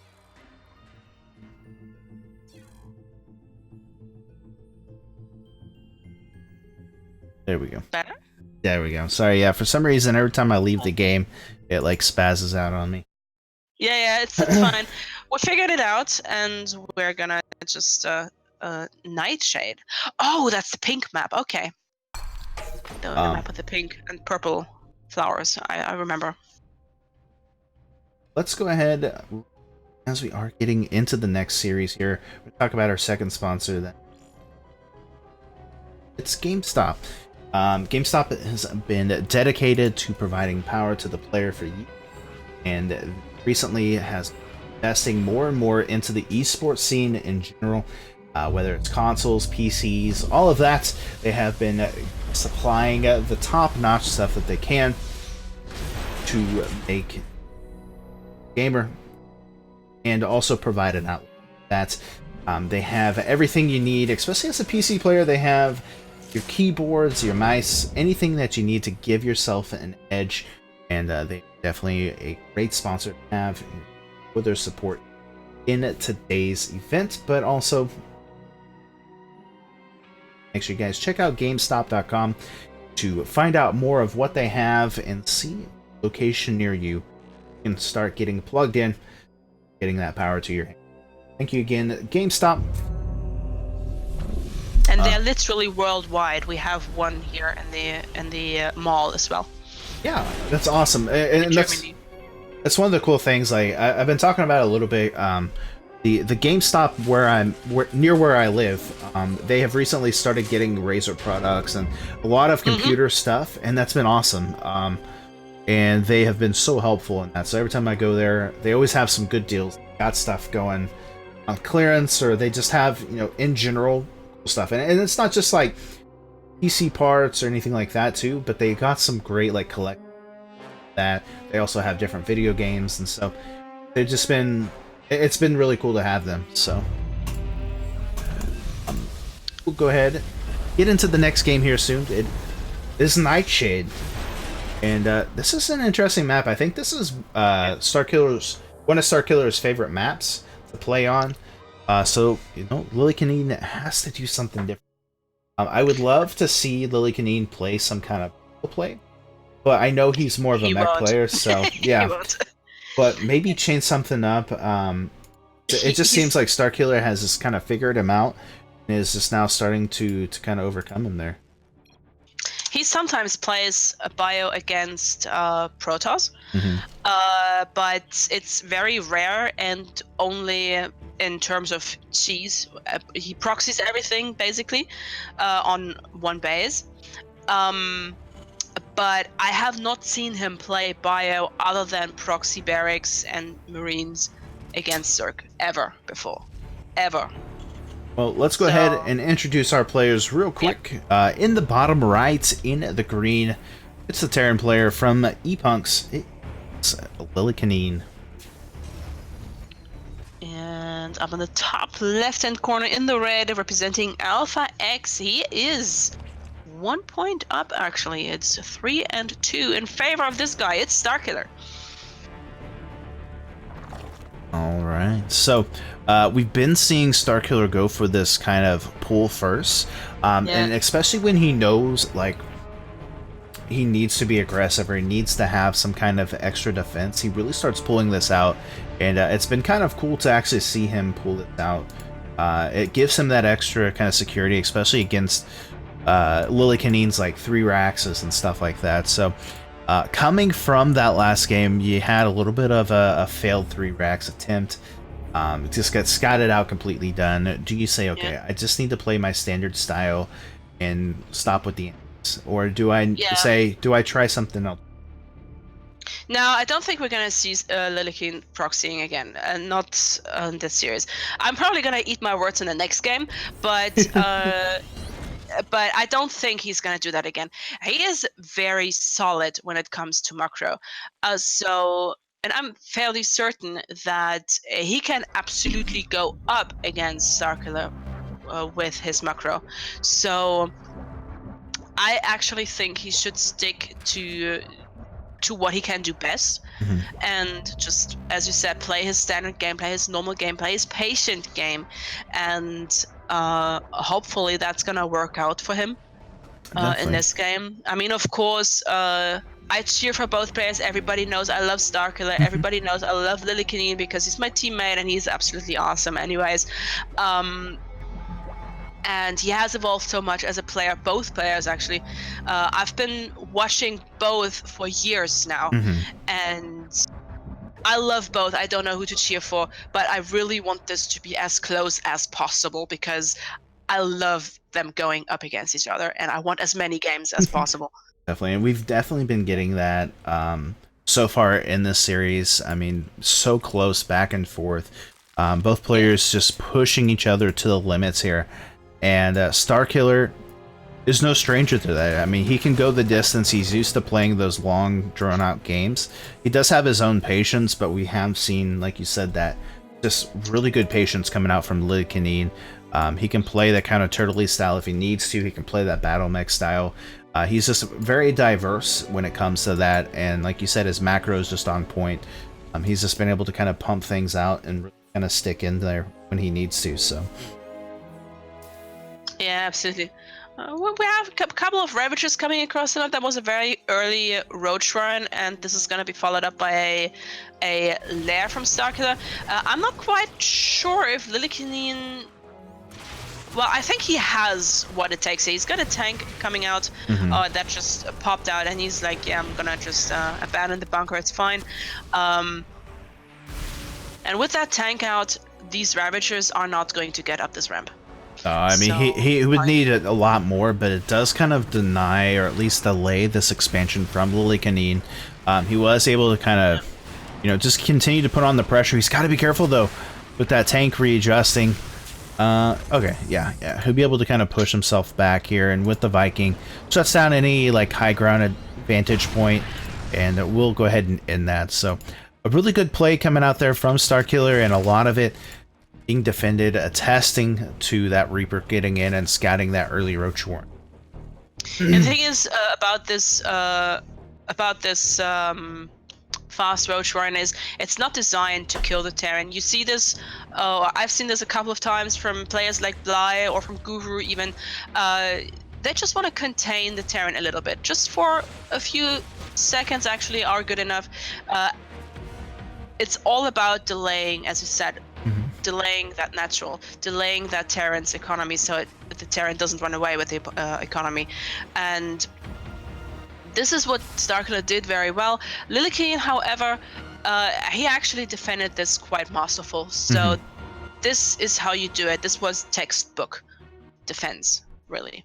I do like it. Starkiller able to go into that third base. He's already going up to a Spire before the third base was even taken, so he's already making the transition. He knows Lillekanin is going to go into, you know, inevitably a battle cruiser, so preparing for that in advance. He doesn't have any like anti-air as far as like spore crawlers or anything yet, but once he gets that Spire up, he's going to be in a better position. And yeah, I mean, he's just going to sit back, play maybe a little bit defensively here. And, well, as I said, he sends across a bunch of lings, but they're not going to get anything done here. Yeah, not really.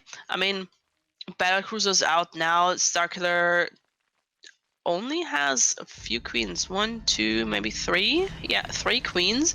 But we've seen this before, that he dealt with this with the Battlecruisers with just 3 queens quite nicely. So he's, I think, just spotted the Battlecruiser as well. So he should be fine here, I think.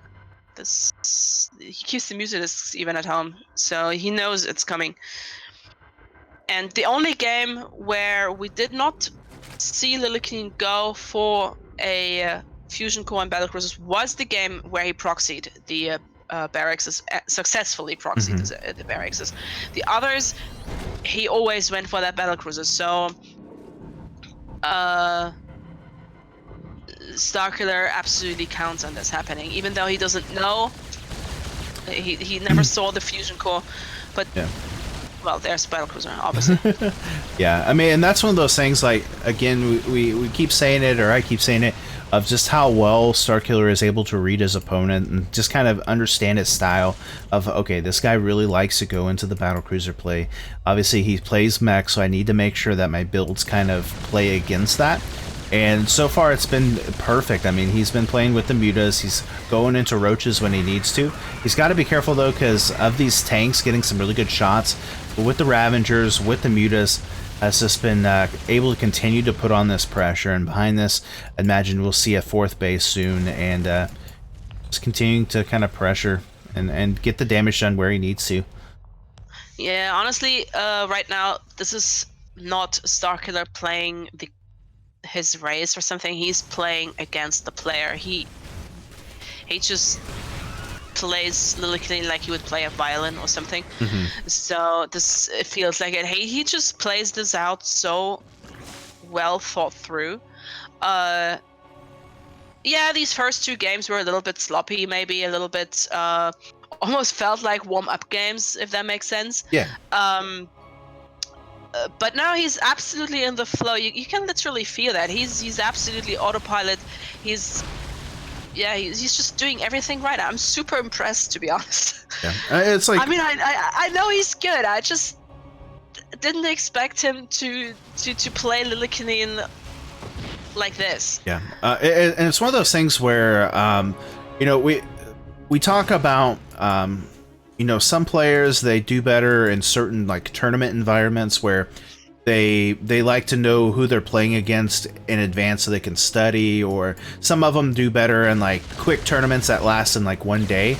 Starkiller thrives in these best of 9 series because it gives him an opportunity to read his opponent and to adjust and to assess the situation. And so in a series like this, we see him just kind of overcome and makes him look super good. Oh, even gets the battle cruiser. Yes, the battle cruiser is so important. But yeah, it's such a good thing to see from Starkiller, and it makes him a very tough opponent in these series. Yeah. Absolutely. Absolutely, and I actually think Lillekanin did not expect this. We are praising Starkiller here like all the time, but Lillekanin is absolutely playing his heart out to stay in these games. I mean, we've seen him defend on the skin of his teeth with 9 army supply, with an overwhelming amount of Zerg. Yes.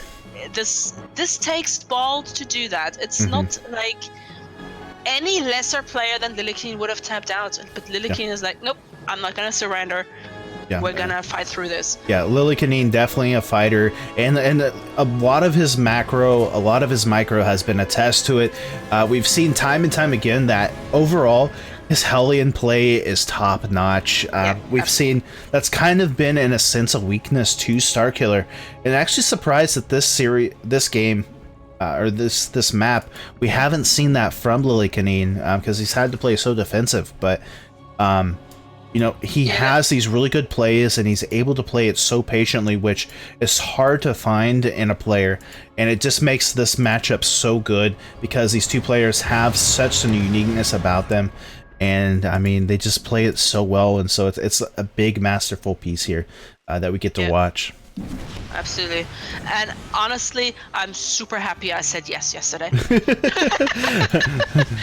would have been so bummed to watch this and to miss it, and so because this is just great StarCraft that we're watching right now.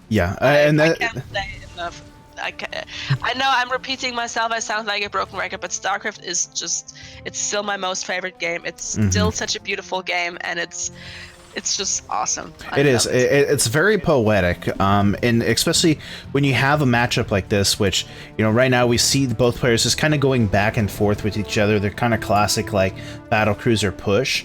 We actually see Starkiller getting ready to do a massive push here, but it's just so poetic between the races, and to be able to kind of see this, and that's what makes it great, is not only like the visuals, but also just the player story, or how the people actually play, and just the physical aspect of thinking of how do I actually play into this. And looks like Starkiller are going to come crashing in here with the roaches, with the lynx. Tanks will be able to push this back for the time being here, and battlecruiser getting a little handsy going across, but we'll actually... Oh, and here we come. Oh, no, you're fine. And here we go. Here we go. Hellion run-bys, 21 drones, 22, an entire mineral line, 23 even. This is what we wanted to see. This is exactly what Lillekanin needs to do to stay in these games, to stay in this series, and that is exactly what he is doing. On a map like Nightshade, there's so many different pathways that you can take, and Starkiller, even being at the front of the base, wasn't able to see the Hellions going by, and just did not do well in defending that. So yes, they're even in the worker supply, and Starkiller is ahead in army, but it gives Lillekanin the opportunity to come back into this. He's able to expand and force out more and more drones from Starkiller. Yeah, the thing is, Starkiller just had to rebuild like 24 drones, which could all have been units. So he's now building a bunch of swarm hosts, which is interesting, but I think that's a good call here. Looking at Lillekanin's tank kind of heavy play, these swarm hosts, the locusts are going to do a lot here to clean up the tanks and to clean up the Thors because of the friendly fire that the tanks are going to do. Yeah, it's very much like those brood lords that we saw in the previous game. Because you go into these very tank-heavy kind of turtley styles, it makes it very hard to deal with the swarm host unless you have a lot of Hellbats. He does actually see the swarm host, so we'll go ahead and start undoing a lot of this, but losing out on a lot of the tanks and dealing some damage. We'll be able to take out. It was actually good, I think. Yeah, overall not too bad. He does lose a couple of tanks, but just got to be careful with this. And we do have the battle cruisers coming out to help with this, as well as the missile turret's going to help out as well. But this map is actually quite good. I'd look at how securely Lillekanin could take 4 bases without almost anything that starkiller could be doing about it. Starkiller's first push, let's be honest, kind of failed. He lost a lot of army there. Then that run by with the Hellions, and now that Swarm Host transition. But Lillekanin, he has always been very good at dealing with Swarm Hosts. So I'm not sure if I agree with Starkiller's decision here. I don't know if Starkiller has seen Lillekanin play against Swarm Hosts lately or something like that. But Lillekanin, as far as I remember back, he's always been good at it. So we'll see. We've seen him already move a lot of his units back once those Swarm Hosts do actually, or the Locusts land, kind of in a good micro place. We do see, where was it at? Okay, I think I missed a battle cruiser run by, yeah. But lost additional 10 drones, so 53 workers, 270 here for Lillekanin. Yeah, there are some more Hellions going to be coming through. Doesn't get a whole lot of kills that time, but still, even playing in this defensive style, he has been sending out Hellions left and right, just trying to continue to force Starkiller in these weird positions, and playing it again in such a super patient way. Yeah, the thing is, Starkiller again doesn't have an awful lot of creep spread, so these Hellions can basically come in and be like, boom, we are here, and you can't do shit because you didn't see. And this is what Lillekanin keeps reminding Starkiller of. You don't have creep spread, mate. Yeah. You can't see. And this is a tricky situation for Starkiller here. Lillekanin is patient. He is patient. He's proven that time and time again. Oh yeah, I love it. And he's able to push Starkiller back, and both players are maxed out at this point, so we are going to start seeing those good trades starting to build up the supply, or excuse me, the income of the minerals and gas. You see Starkiller in so much minerals, but hardly any gas. Some more battlecruiser play going to go on. We do have Vipers coming into play now as well to help deal with some of this, but both players just trying to get out as much as they can, and Lillekanin gonna go ahead and start repositioning to that new base. Look at these gigantic armies. I mean, Starkiller right now doesn't really care about the worker count. He's only on 58 workers, but he's got quite a nice bank here. He can remax once at least, so it's fine that he lost a few workers, but he can't lose too many. And both of these armies, they're massive. Yeah, super massive. Looks like Starkiller, though, pulling the trigger, but losing quite a bit here, going down to 138 supply. Will pull out. He does get most of his Swarm Hosts out. He is going to lose a lot of those Roaches and the Hydras now. So not the best play there from Starkiller, but when you're playing against an army like this, how do you attack into it? 25 Hydralisks, oh my goodness. But that also means that Starkiller is running out of gas, so he will have to worry about his worker count soon again. Yeah, but yeah, that's quite a lot of Hydralisks that are coming out, and Vipers also, so Blinding Cloud are gonna be a thing. But Lillekanin's army, despite being a little bit smaller than that of Starkiller, it's a very intimidating army. Yeah. I mean, look at this. This is just... I love this so much. He's going to go into a Raven, probably just a single one, but this was a big killer for him in that previous series. If he would have had maybe some anti-armor missiles, I think he might have been alright. But we are going to see him finally get a Raven, have a little bit more of that protection. Going to lose his battle cruise, or excuse me, his barracks, which isn't the biggest of deals. And the Cyclones on the Swarm Hosts. Yeah. They are hunting them down one by one, and this kind of cuts Starkiller off of his harassing option Mm-hmm. at this point. This is not something that starkiller wanted or needed at this point. Look at Lillekanin's bank now. This is kind of reversed. Yeah, and even some more damage with the battlecruiser run by. It's just really trying to pull Starkiller apart, and it looks like Lillekanin's starting to find his footing here. He is going to start moving out here, but oh no, the tanks are on siege. Going to finally siege up here, as we do have those Hydras and stuff coming across, but Lillekanin able to just kind of play it patiently, puts it all together. Going to start leapfrogging across the map here with the tanks. And this is that big death push that Lillekanin wants to have. And he's going to get in such a good angle here, too. And the thing is, Lillekanin doesn't have to be quick. He knows he's got his hands on Starkiller's throat right now. Even though Starkiller did get an additional bunch of Hydralists, he's running out of resources for rebuilding. Look at how much this army supply just drops. There's GG. GG's, yeah. Battle cruisers, or excuse me, the anti-armor missile going to be able to melt a lot of that, and once the blinding clouds faded away, such a good thing. So, let's have ourselves still a tied up game. So, well done. What a great series, man, so far. It's been so back and forth, and it looks like finally Lillekanin... Back and forth. Like I said, I really want all 9 games to be played because this is just superb. And so far, we're getting very close to that. There's 3 games at the most played. Something like that. At least 2. At least 2 more. Yeah. At least 2 more, possible of 3. So we will see what ends up happening.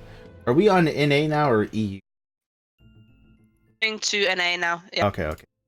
I see Starkiller here at least, and I see also Lillekanin here. Alright, so real quick, once again, I want to make sure, if you guys haven't already, use the Matcherino page. There's a link atop of the chat. So make sure you guys click on it. Go to the coupon, or to the contribute section. Let me actually bring it up here. Show you. Don't know how all this works. Go ahead and bada bing, bada boom.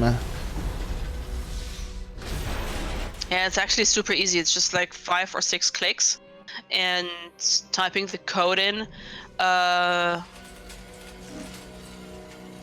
APS 147. Is that correct? Yes. If you guys go here to the main page, if you guys look at the screen, click sign in. If you don't have an account, you can get one set up. Basically, it only takes a few seconds. Me, I have an account, so I just click on my Twitch account. It'll automatically log you in, and there you go. You see you logged in. Hit the contribute button. It's going to ask for a coupon code, or if you would like to add funds directly. If you want to do that, that is great. You can add it directly to the prize pool to help get in. Both of the players are going to be able to get that split out. But coupon code going to be APS147. It's going to say, hey, 50 cents. 50 cents. Yeah.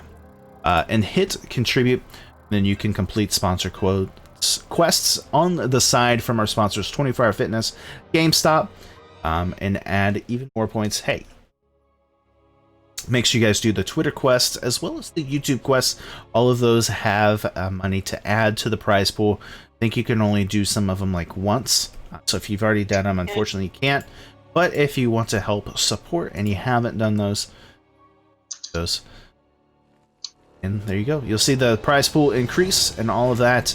So, and then like I said, the marketplace down here will allow you to do replay packs as well as buy some sweet Alpha X merch. And all of that good stuff. So make sure you guys do sign up for that if you haven't, and help add to the prize pool for these players that have been putting on such an amazing show. Yeah, absolutely. But Like I said, I'm just so glad I said yes to the cast today. Really. yeah, it's been great. I know I sound like a parrot. I keep repeating myself, but this is just so good. Thank you, Sushi, for suggesting, or for kind of making me. Alrighty, well, let's go ahead, jump into the next game here, and let's see who is going to take the lead next in the series. Can Starkiller retain that lead, or will we see Lillekanin rise to the top once again? Without further ado, in the top left, in the blue, he's currently doing a proxy hatch. It is Starkiller. Yeah, I was about to say he's in the bottom right also. He's all over the map. Yeah, just like Lillekanin sometimes, but not right now. The man in the bottom right-hand corner in the green, representing E-Punks, it's Lillekanin. And he's putting up so good fight. I'm so proud of him. Yeah. You know, with Lillekanin and all my teammates, I've been working with them for like 5 years now, and I feel like a proud grandmother or something like that. Yeah. Like when they do well, and it's just so good to see, you know. That's why Lillekanin's been staying. It's because you keep you keep baking them good cookies, and you get them a little knit sweater that says Lillekanin on it. I would actually totally do that. It's like my favorite grandson, Lillekanin. It's like he's like, oh, okay, I guess I'll wear it this one time. But Lillekanin doing a really good job here so far. He is going to get a bunker, and the hatchery is going to finish. We do see the spawning pool almost finished up here, and going to continue to delay any kind of expansion from Lillekanin. He's going into a factory play behind it, and with the bunker there, he's going to be more than safe to defend against us. So, not too bad. But I actually am surprised the Starkiller finished it up. Normally they cancel it, so maybe a mistake there. But it does give him the creep there to help out. So maybe he's got a plan with that. Yeah, I mean, the creep has to retreat before Lillekanin can put down his command center, so this just delays longer. But on the other side, it's a big investment here for Starkiller to let this hatchery finish, and it's not really... I'm not sure if it's actually going to do something for him. Well, he does actually get a queen out here. Oh, this is so good. And the lynx.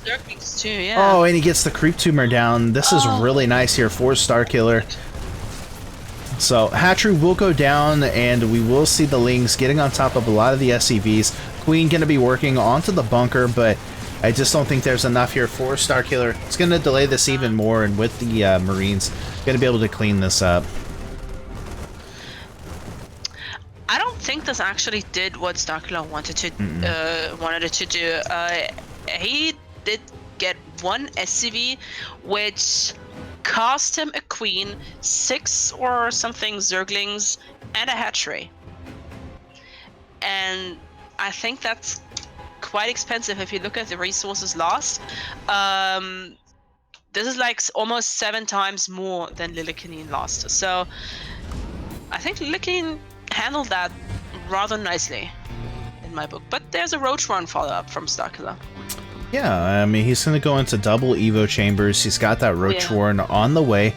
Definitely could be a 1-1 Roach timing coming out from him. He loves his Roaches. He loves, any kind of play like that. But it'll be interesting to see how he kind of pulls this off.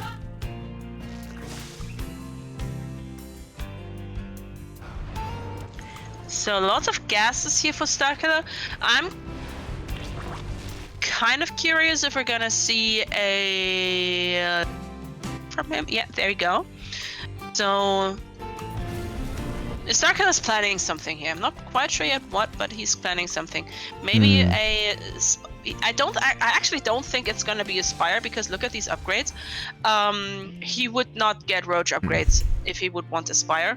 So I actually think this is gonna be a Nidus this time. Or a timed, just frontal attack with Roaches. Definitely. I think it's going to be a 1-1 Roach timing here. He's waiting for the layer to come through so he can start that upgrade. By the time it finishes, and by the time +1 finishes up, he's going to be able to get across the map. Ephemeron's definitely a good map for Zerg players, and Lillekanin's been so on top with the Viking of clearing the skies, so trying to get in with a Nidus is going to be very difficult. Yeah, that's true. But Starkiller definitely going to work around that, as he's already got quite a bit of roaches getting ready to be made here. He's got 6 so far. He's going to make some more here. But how is it going to fare against the battlecruiser that is coming out? I mean, I guess he can continue to put the pressure on. He's got queens, so we'll see how he ends up playing it. And for the first time, we see Starkiller putting across to some beautiful, beautiful creep tumors. So Yeah. oh, Lillekanin sees it too. Yeah, he does. He sees the roaches coming.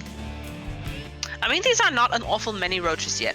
So, oh, he's following. Starkiller's following this up with a Hydrodisc. Okay. A Hydrodisc could be scary, especially for the battlecruisers. We'll see if Starkiller gets Hydrodiscs out in time.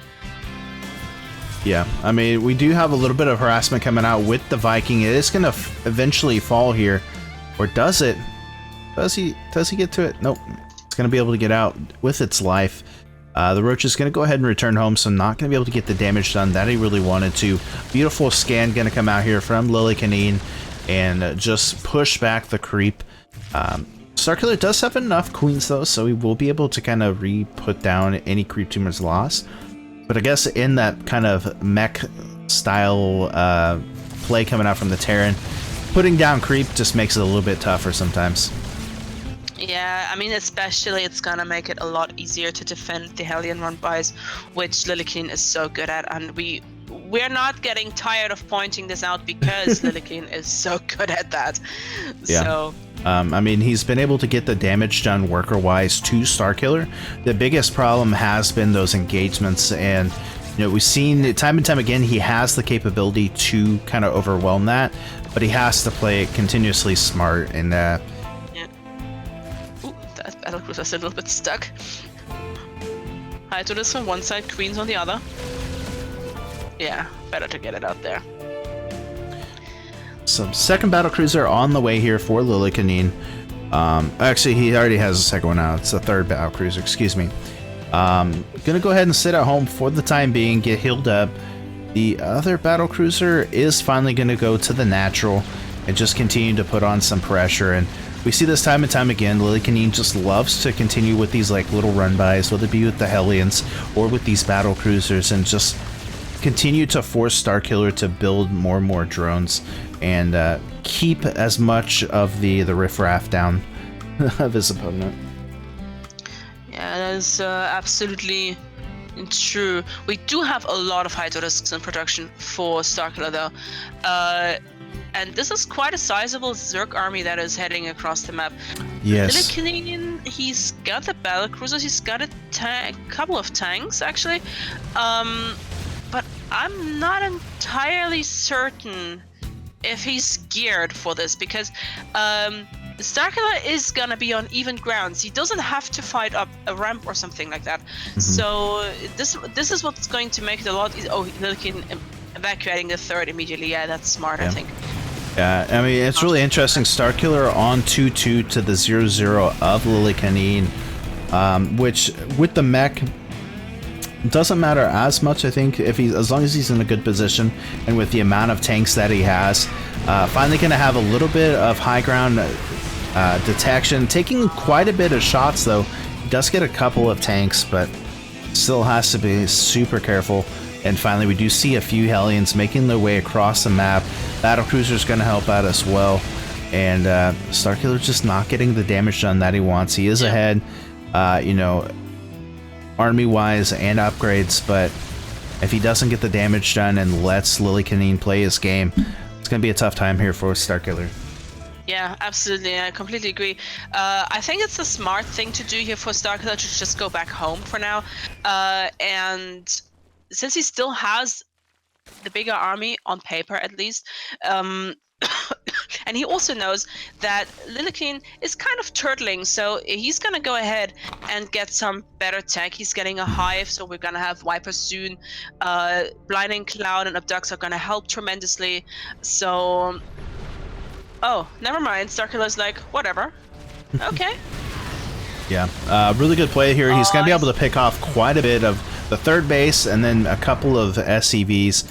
Tries to get the battle cruisers, but unfortunately, I don't know if he's going to be able to get them. The tank's going to be able to push this back once again, but he is at least eliminating a lot of the army there. Going to force Lillekanin to make another base, and we saw this in previous series where if he can deny that third base, if he can continue to force Lillekanin not to have the economy that he wants, that Lillekanin just struggles so much and ends up falling apart. So we'll see if he can somehow manage to secure that spot, but Starkiller definitely has blood in his eyes right now, and he wants to get this taken care of. Yeah. And these tanks here on the high ground for Lillekanin, though, they are the absolute MVPs. They're just dishing out so much damage and keeping Starkiller from moving in, really, and to do even more serious damage. But on the other side, Starkiller is just reproducing. He is absolutely going nuts with bases, with army, with reproducing. I mean, they're kind of even on worker count, so I'm almost wondering where Starkiller takes the resources from, but he kind of does have them, obviously. He's gotta be careful though with these battle cruisers. The battle cruisers are such a big threat. Definitely. I mean, and right now Starkiller has just been so on point on defending these like little run-bys from the battle cruisers that I mean, this force is just so strong. We see Starkiller almost maxed out now, and Lillekanin trying to get that up. He finally gets that third base kind of established here, while he's still putting on pressure across the map, and we'll see if he can continue to put that pressure on and get the damage done. And oh, the Viper pull in. No. Oh, loses two. Two battle cruisers. That's big. Yeah. So. Did he get that other one out? Yeah. Yeah, he got one of them out. Yeah. And now we see that attack back across. Starkiller just going back and forth here, doing some damage, coming home to defend, and just trying to get everything going. The thing about battle cruisers is, ideally you just want to build them once. You don't want to have to rebuild them because they're stupid expensive, and you really don't want to lose them. Not like this, at least. Nice. Nice micro from Lillekanin trying to save his battle cruisers, but there are still a lot more ducts on these Vipers, and Starkiller is doing this really. He's almost dancing. Look at this. Yeah, this is just insane. We see the teleport going down, but he teleports just right in distance of the Vipers, pulls them back in. These Hydras just eliminating everything. No upgrades for the battle cruisers at all, and he will eventually have to back up as the planetary fortress does survive, but resetting that battle cruiser count is so important right now for Starkiller, and now he can sit back, he can remax out, and I mean, he's in a very good position here. Yeah, look at the army supply. Lillekanin being 100 army supply down, and this is really not a situation that you want to be in, not against a Zerg ever, because Zerg in this situation, he can just overwhelm the Terran. Lillekanin's army, not only is he running out of minerals to build anything, it also takes forever to build. So building some Cyclones, I don't think that this is what Lillekanin wants right now. Cyclones is really not the units that he wants. No, and I think he's just trying to find something to deal with the Vipers, but I don't know, like you said, Cyclones is going to be an answer to this. He doesn't really have a tank count at this moment. He's got 4 tanks, a battlecruiser, a couple of Hellions, and a Cyclone. His army is basically non-existent. The Hellions will be nice against the Vipers a little bit, but just too much army here from Starkiller. He's going to have the help here, however, of that base, but it's really going to be about it. Planetary fortress, however, look at that. This is insane. But the Zerglings are, I said, the SCVs are going down, and slowly but surely that planetary is going down, and with it, Lillekanin's army. GG's, well played. And we will see Starkiller go up to 0, so going to be put himself onto match point. And that also means that we have all 7 maps played, which means we now just restart. We reset all the maps, and Lillekanin is the one choosing the next map out of all 7 again. Definitely. I am interested, to say the least, to see what... Does he choose, like, World of Sleep or maps that he... Does he choose another one that maybe he's comfortable on, that maybe a fight or just how it was played didn't...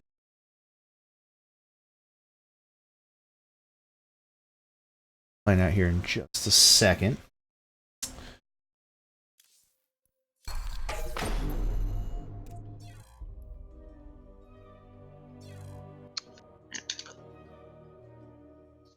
It's gonna be Eternal Empire. Okay. That's map number 8.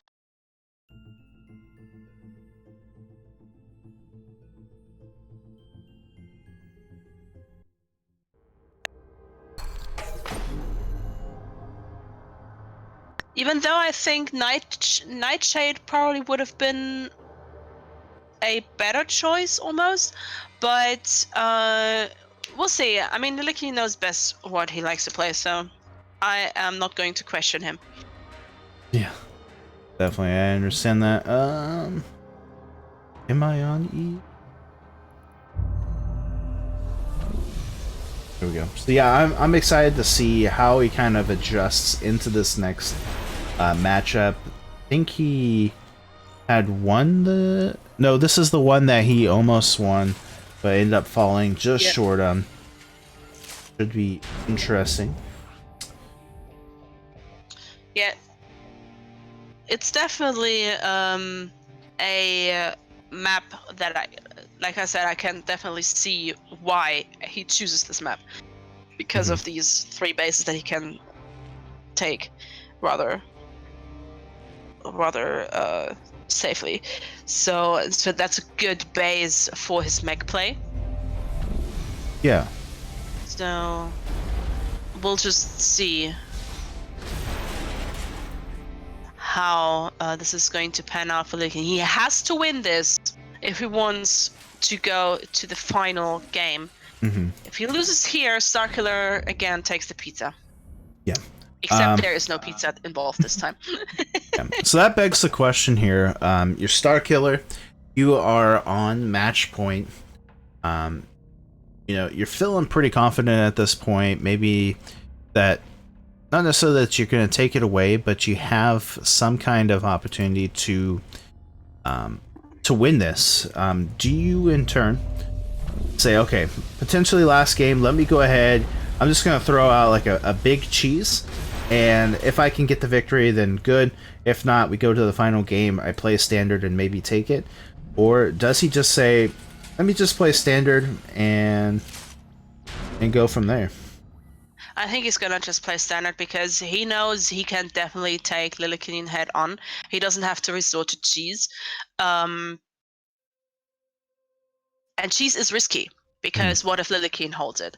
And I don't think that Starkiller actually wants to go to that final game because just because we want it doesn't mean he wants it. Yeah. And it just puts more pressure on him if he loses this one. Definitely. And that's why he wants to win this. And I'm pretty certain he's just going to go for a straight up standard or mostly standard game. Maybe he's going to try and get an early roach run out again. Maybe we're going to see something very similar that we just saw, or something very similar that he played on Eternal Empire previously, which was the Zergling Roach Ravager attack, I believe it was, which he kind of overwhelmed Lillekanin with. Banelings were involved as well, if I remember that correctly. I think we're going to see something similar like that. And yeah, he's not going to risk it. He feels it. He wants this. And he's gonna be damned if he loses this game. Yeah. Lillekanin, on the other hand, he is on a lot of pressure. And Lillekanin, from what I know about him, working with him for a long time, he goes into... He's playing really well when he's falling behind in series, a lot of the times. So he's gonna pull out the God mode now. Definitely. And I'm excited to see it. Let's go ahead, jump into game number 8 here. And let's see if Lillekanin can tie things up and put it to the match point, or if Starkiller is going to end the run now. Go ahead and find out here, guys. Without further ado, in the bottom right or left-hand corner of the map, he is the green Terran player from ePunks. Give it up. It's Lillekanin. And in the top right-hand corner, in the baby blue, representing Alpha X, it is Starkiller. Alright, so game number 8. It's been a long time coming, but has been so good. And on a map that we saw so much action the previous time we were on it. Definitely not going to be any short of it this time. Oh, Starkiller. I love it. Starkiller with the block there. I love this guy. He's hilarious. Come on, guys. He is hilarious. And he's gonna be like, okay, it failed last time. Let's try to make it work this time. I mean, it only kind of failed because he ended up winning the game. But the proxy hatch itself was kind of a fail, let's be honest. Yeah. Yeah, definitely. I am... It's interesting. Does he finish the hatchery this time? Yeah. Or does he cancel it? So we do see the Marine coming through. Last time we saw the delay be very kind of killer for Lillekanin. But we already see the bunker coming down. We see everything kind of coming through. Looks like he might finish it. Yeah, he's gonna finish it. I like this so much. Yeah, the thing is, last time, even though this kind of failed, it still delayed Lillekanin by a large margin. And this is exactly what you want. I said it previously before. You really do not want that Terran to have a natural so soon. You really want to try and delay that. Every second that Lillekanin doesn't get this natural is damaging to him, because as a mech player, he really wants the gases. He really wants these resources on that natural. So, we'll just see. Yeah, definitely. Man, okay, so this time we are going to have links. I think last time there was a little bit of a delay with that. We see the queen coming out, going to throw down a creep tumor. Links will go ahead and back up as well. Already, though, the Marines coming out to play. If he can get somehow a wraparound on those Marines, it'd be good for him here. But looks like the queen... He already lost the Lings. So he loses one Marine, loses the Lynx, and... gets another one. Oh, does he? Okay, so he's not going to go for the transfuse. Doesn't have the energy for it, so we'll see what ends up happening here on both sides. But this time it worked a lot better. He's got 3 creep tumors down, and in a very widespread locations also. So Lillekanin will have to scan 2 times to get all of these. So, and he has only 1 Marine left here. There are a bunch of Hellions coming out. That hatchery is going to fall, but Lillekanin is far still from taking this natural. Yeah, and this is just so much better than the last game. Finally, the bunker's gonna come down, the Marines are gonna fall, and this really puts Lillekanin up in a rope. We actually see the creep going into the main now. This is just not good right now. This is terrible. This is just a really awful situation for the Danish Terran at this point. I mean, Starkiller, meantime, at home, he got a natural. His roach run is about to finish. Did I say he wouldn't cheese? Never mind. And Lillekanin just starport as well. He's getting his fusion core, but this is all so much later than we are used to see. Yeah. From Lillekanin. Yeah.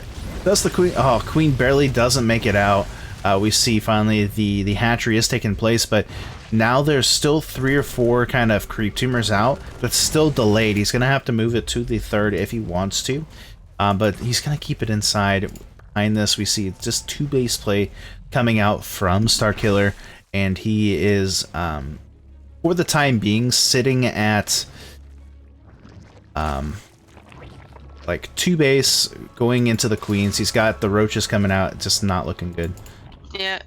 Lillekanin, like I said, he did have to scan 2 times. He doesn't want to scan 2 times. He doesn't even want to have to scan once. He wants mules. He doesn't want to scan. And this is such a weird situation. He's got these Hellions out. He's okay. There's no third, so it's not that horrible yet. But these are a lot of roaches. These are also a lot of queens. This is anti-air for battlecruisers. Starkiller doesn't care about battlecruisers.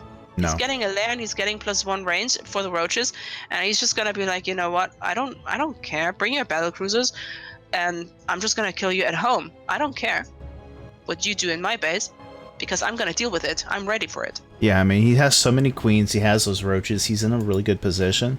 Lillekanin has to find some way to come back in. He does have that battlecruiser still trying to come out, but, I mean, the delay and having to wait for the creep is just insane.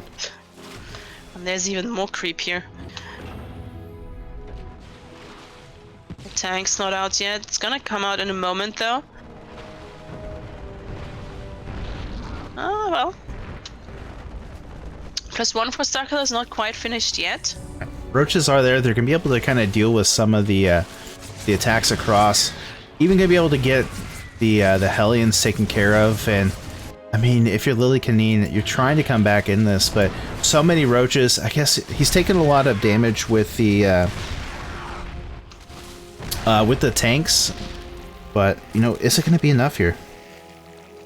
Yeah, he's getting Ravagers now. That's actually super smart to just transform these injured roaches into Ravagers. The one thing that Starkiller doesn't have, never mind, Overseer's coming in, providing the high ground vision to deal with this tank. Lillekanin has a third base though. He just can't land it. Yeah. I mean, he really can't. Even with the creep, I mean, continuously pushing the creep up around, even though it's been gone for long, but... Can he? No. Oh. It doesn't look like it. It's right at the cusp of it. But we do see finally the Ravagers coming into play. The tank has been unsieged to move down and kind of reposition here, as we see Lillekanin pushing back across with the battlecruisers. He's looking to continue to try to do some damage across the map. He's got 8 kills on the drone so far, but Starkiller going into Corruptors behind this. He's got that 4th base on the way. He's playing a very solid, comfortable game right now, and yeah, he can afford to lose, you know, a couple of drones here or there. He is getting the damage done economically here against against Lillekanin. And so Starkiller just playing a very comfortable game right now. As long as he plays it patient and continues to do what he knows he needs to do, he's finding himself in a really good position. Yeah, absolutely. This is... I mean, Lillekanin is not out yet. We can't underestimate his ability to come back. But he's in a little bit of a troublesome situation right now. He's not horrible on work count. It is okay yet, because he's got 3 command centers, he's got lots of mules. He will come back. Oh, what are these queens doing there? I don't know. They're pushing across the map, I think, to help kind of transfuse some of the army here. But they are going to go ahead and go back. Maybe a little bit of a misclick there from Starkiller, but he's going to get in. He's going to start taking care of all of the battlecruisers. It's looking really good. One of the Corruptors already pooping on the command center.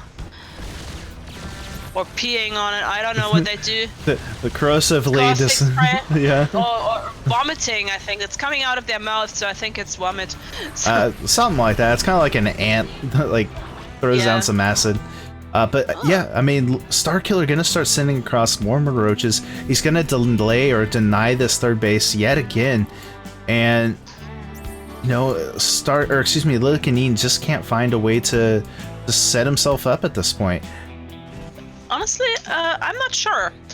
Because Starkiller has lost quite a little bit. He lost 9 Corruptors, which is a number. He is in a good position, but the position is not as good as to lose that many Corruptors. They are kind of expensive. Yeah. So he kind of has to be careful that he doesn't lose too much here, that he doesn't throw too much at Lillekanin.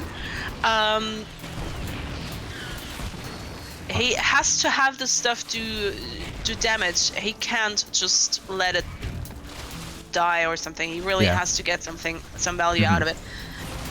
But yeah, such a good play. Gonna deny that third base again as well. Yeah. And that's a big deal though. Yeah. This and is Liberator coming up on Lillekanin. There we go. Doing a really good job though here with the Cyclones, able to push back a lot of the roaches and stuff like that. So we'll see if he can continue to eliminate a lot of these roach counts. We finally see Starkiller losing quite a bit of army, but with that massive jump, goes back up to 40. Sitting at 5 roaches. He's got a few queens. He's actually got 7 queens, and behind this, taking multiple bases at a time. And I think Lillekanin's starting to find himself in a good position, and like you said, Starkiller just can't overextend and lose all of this. Yeah. I just was about to say, Cyclones, especially with the what's the upgrade called? Mag Field Accelerator. Mag Field Accelerator. Yeah, thank you. They are so good when it comes to deal with roaches and overlords and corruptors and everything, basically. Everything armored. So Starkiller really has to be careful. Like I said, he is in a good position, but it's not as good as he thinks it is. And he can't afford to just throw stuff away. Yeah, definitely. So he has to actually get value. It is nice because he does have the larva to be able to kind of mass produce like he wants to, and he has a really nice income, actually almost double the amount of income that Lillekanin has. But he loses the hatchery. That's a big deal, to be honest. Losing that 5th. Yeah, definitely. I mean, he's even got 7 drone kills as well, and Starkiller trying to build up the Hydra force. He's trying to get more roaches coming out to play, but with the amount of Cyclones and the Hellions here, going to be very tough. Interesting though, we don't have. He's just now starting his blue flame, so these Hellions not even dealing as much damage as they could have, and still getting that damage done. So Starkiller needs to be very patient here. He needs to have his Vipers out. He needs to have a bunch more Hydrodiscs. Once he has the Vipers, once these Vipers have energy, he's probably gonna be fine because of Duct and Blinding Cloud. But he has to wait. He can't really commit here to what Lillekanin is doing. Yeah, I think he also should not be retaking that 5th right now, I think. No. Or maybe in another spot, but not there. Yeah, definitely. I agree. And we do see finally those Vipers getting enough energy to kind of pounce on this. The Raven going to be joining the fight as well to potentially get some anti-armor missiles down, or maybe some turrets. But it looks like now Starkiller going to start pressing towards us, and is that going to be enough here? Oh! Ooh. That was a good catch here. 3 of these 4 Vipers absolutely obliterated. I mean, yes, Lillekanin is still down in army supply, but he's so freaking good at this battle mech style. I've seen him play that a couple of times, or quite a lot of times actually, and he's so good at microing his Cyclones to his advantage. Yeah, definitely. And with the help of that Raven, gonna help out with it so much. Hydra's trying to give chase, but being off creep, they're just not quick enough. And so, like you said, Lillekanin just really kind of controlling the situation now. What was looking really bad for him, starting to come back into his favor here, as long as he continues to play patient and doesn't, mess up or anything like that too much. And getting all of these kills has just been so crucial for him. Oh my god. Yep. Did he lose the Raven? Okay, he lost. Yeah, he lost the Raven. So yeah, he lost the Raven. Yeah, that's. But look at the resources lost. Starkiller lost pretty much double the amount of resources that Lillekanin did lose. So this is potentially going to get dicey a little bit here for Mr. Pizza Master. Definitely. And yeah, I mean, Starkiller's doing a good job of getting a couple of Colossus Cyclones. Wrong matchup. Almost. Same thing, right? No. He's doing a really good job of actually starting to thin out some of the Cyclone numbers here, and with the help of those Vipers, able to kind of pull those in and really eliminate the damage. But getting onto the actual attack or to the base now is going to be difficult for him, especially with the amount of tanks and stuff there Oh, never mind. He's only got one tank. I thought he had there. So, but still, gonna be able to get cleaned up here eventually. Starkiller sacrificing too much, I think. Mm-hmm. This is a weird situation that he finds himself in here. This is really weird. But suddenly, I think Lillekanin is actually, I don't want to say ahead, but he is in a really good position. He doesn't have a 4th base. He actually doesn't even have a 3rd base. He's flying out his command center, his main command center. So he's not even rebuilding or not even building a 4th command center. So he continues to be on 3 bases. But this is not a bad situation for Lillekanin at all. It's not good, but it's not terrible either. No, They're both even, I would say. Yeah. Maybe Lillekanin's slightly ahead, but not much. It's a fun game. I mean, upgrade-wise, it is a little bit advantage of Starkiller, but but they are pretty much even in every other aspect at this point. Going back and forth, and definitely Lillekanin claws his way back into this game, and you know, as long as he continues to make these smart plays, he's going to be in a good position. Yeah. I mean, yes, okay, Lillekanin has done upgrades for sure, but mech units, they usually can take a hit. Not too many, of course, but it's still okay-ish, and he's getting the armor upgrade for now. And the thing about Cyclones is, Starkiller is just continuously trying to run after them with the Hydralisks and the Vipers, but with the Magfield Accelerator and the lock-on ability of the Cyclones, their range is far longer than that of the Hydralisks and the Vipers. So Lillekanin can do damage even though he's just miles away. Okay, but now he's losing a little bit too much here. It feels like. It's very much like a glass can. Like, as long as he has the numbers, he's able to do a lot of damage and kind of thin out the Zerg. But if he loses too much, it can throw him back so bad. And you know, Starkiller trying to push forward and using the Vipers as much as he can, but without, you know, just giving chase and losing too much here. So both players having to micro themselves pretty heavily at this point and make sure that they take smart engagements here. Yeah. If Lillekanin stays out of the range of these Hydralisks, he's gonna be fine. But he's doing that so well. I mean, yes, okay, Starkiller now pulling ahead again, but Lillekanin just showing off some really great micro with these Cyclones. Really, he's handling them so effectively. I'm gonna start seeing some Liberator play coming out here from Lillekanin. We'll be able to get maybe. Oh, he's going to actually pick up a few kills here. Even gets a queen, and just continue to put the harassment through. But at this point, you just got to be careful. And right now, he's trying to rebuild. He's going mainly into just Cyclones at this point, and you know, going into a couple of Hellions here and there. But Well, it's actually smart to use the Zerglings to catch or to just tank some of the stuff, but the Vipers with the abducts also doing a great job here. Starkiller's army is actually massive, but Cyclones are fast to reproduce, or faster than tanks and Thors at least. So that's probably one reason why Lillekanin sticks to them, and because he can stay out of the range of the Hydralisks if he wants to. I mean, he can basically kite most of the army here as long as he plays it safe.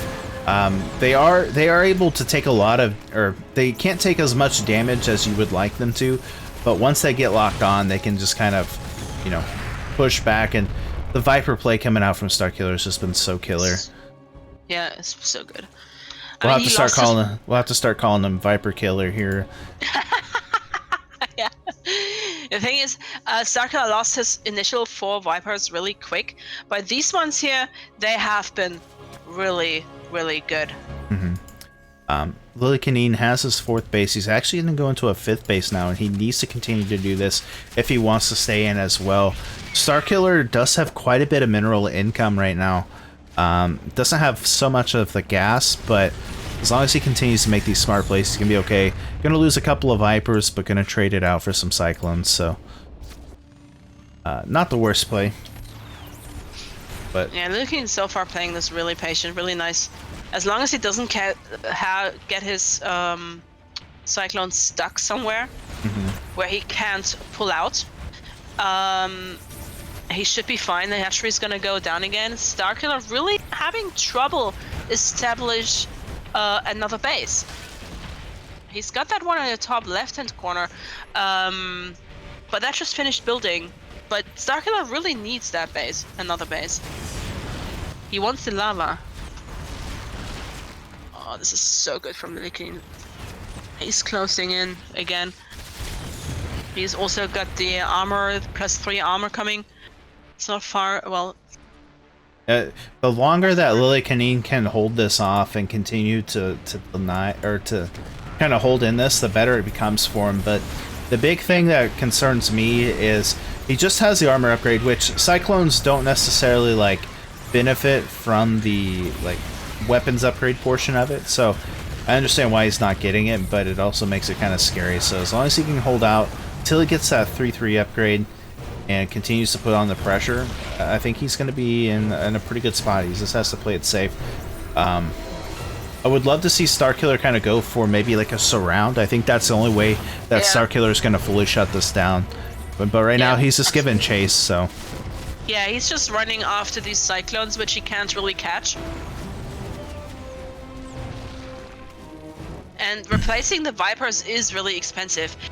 He's running out of gas now. He's just he's just built like 15 more Hydralisks, which is good, but he needs to stop chasing these Cyclones. He needs to really, as you said, he needs to try get us around, get Lillekanin cornered somewhere, get the engagement the way he wants it, instead of leaving it up to Lillekanin to decide what kind of engagement he gets. Because Lillekanin is always going to be superior in microing his Cyclones, unless he's getting them stuck because of that long lock-on range. Yeah, definitely.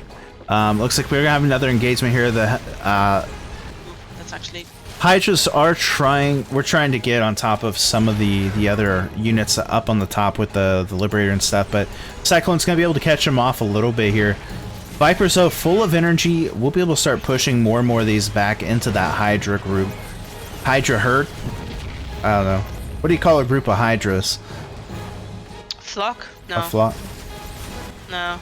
Party of Hydras. A party of Hydras. They're just all rocking sunglasses. They've been raving all night. Yeah. They're just like, yeah. They go to Burning Man, and it's just like...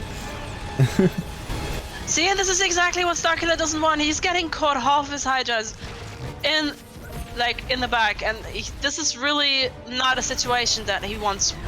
No, he really doesn't. I mean... I like the... Oh, go ahead. Resources. This is... Lillekanin is playing this... I really have to point this out again, because he is doing this so well. His Cyclone Micro is absolutely top-notch right now. Oh. He knows he's in trouble, but... because he can't lose this game, but... he's handling this so well. And look at the army supply. Yeah, 96 and 92 here. And, yeah.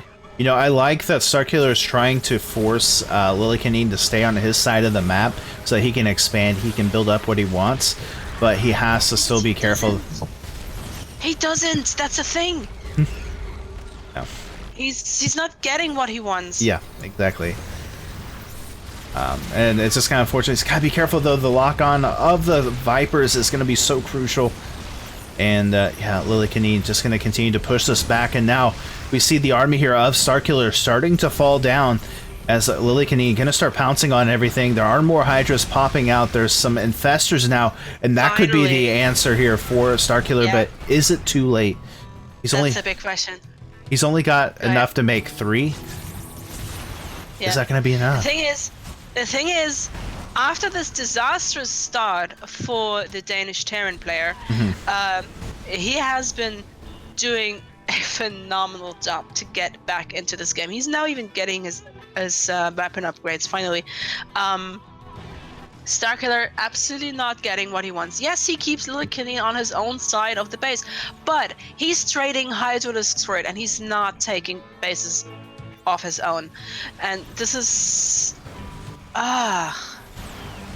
honestly, I think we're gonna see the full 9 games here. It's definitely looking like it. As long as Lillekanin continues to play this patiently and pushes this back, he's going to find himself in a good position. The infestors are pretty low, though. I think he's got enough for 1, maybe 2 fungals here. But he's got to land those money fungals. If he can land the money fungals, I think Starkiller has this. But Lillekanin just not going to let that happen. He's splitting off the army, making sure that that doesn't happen. And, you know... Yeah, it's not going to happen. Lillekanin is just playing cat and mouse with these Hydralisks. And he's gonna absolutely crush these Hydralisks, and there's nothing for Starkiller to reinforce with. No, he's building Zerglings. Yeah, Zerglings and a couple of Hydras. He doesn't have the economy to remax like he wants to. Lillekanin not gonna be able to as well, but GG gonna be called, and we are gonna go to the final map number 9 here between both of these players. Oh, right, so. What a matchup so far. This in game. This is crazy. Yes. This is exactly what we wanted, and these 2 guys delivered. It's amazing. Yeah, it's been super awesome to see both of these people just going back and forth, and you know, it was a long game, but it's worth it, man. It's non-stop action, back and forth absolutely between. Worth it. Like I said before, thank you, Sushi, for making me cast this, because this is just so good. So good. Alrighty, so as we get ready to get into the final match, I want to give a big shout out to the final sponsor of today's event and other events like it, G Fuel energy formula. It's of course energy drink, or the official drink of esports since 2004. G Fuel has been providing multiple top gamers. You see everybody getting these G Fuel deals. They got their special lineups, help with endurance, with focus, with energy, with all of these different things to help gamers and the like to stay focused and to they just released a new French vanilla coffee flavor, which is really crazy. I didn't know they had like a coffee flavor, but apparently now they have a French vanilla coffee flavor. Super excited. I'm actually gonna have to order some of that. I've been wanting to get G Fuel for a while. I've been told multiple times, gotta get it, and I'm definitely gonna be in. So joining with me, getting some of those and helping with that as well. G Fuel is going to add money to the prize pool for each of the quests completed. Make sure you go to Match Reno and look for those quests whenever they do appear. So thanks again, G Fuel, for the sponsors and for, you know, helping make esports great and continuing to. So big shout out to them. Close. The final map of the series is Simulacrum. Last time we saw a 3-Rax on this. Are we going to see that again? So which map are we going to see? Simulacrum. Oh yeah, that was the map where Lillekanin 3-Rax. Yep. And won. Yes.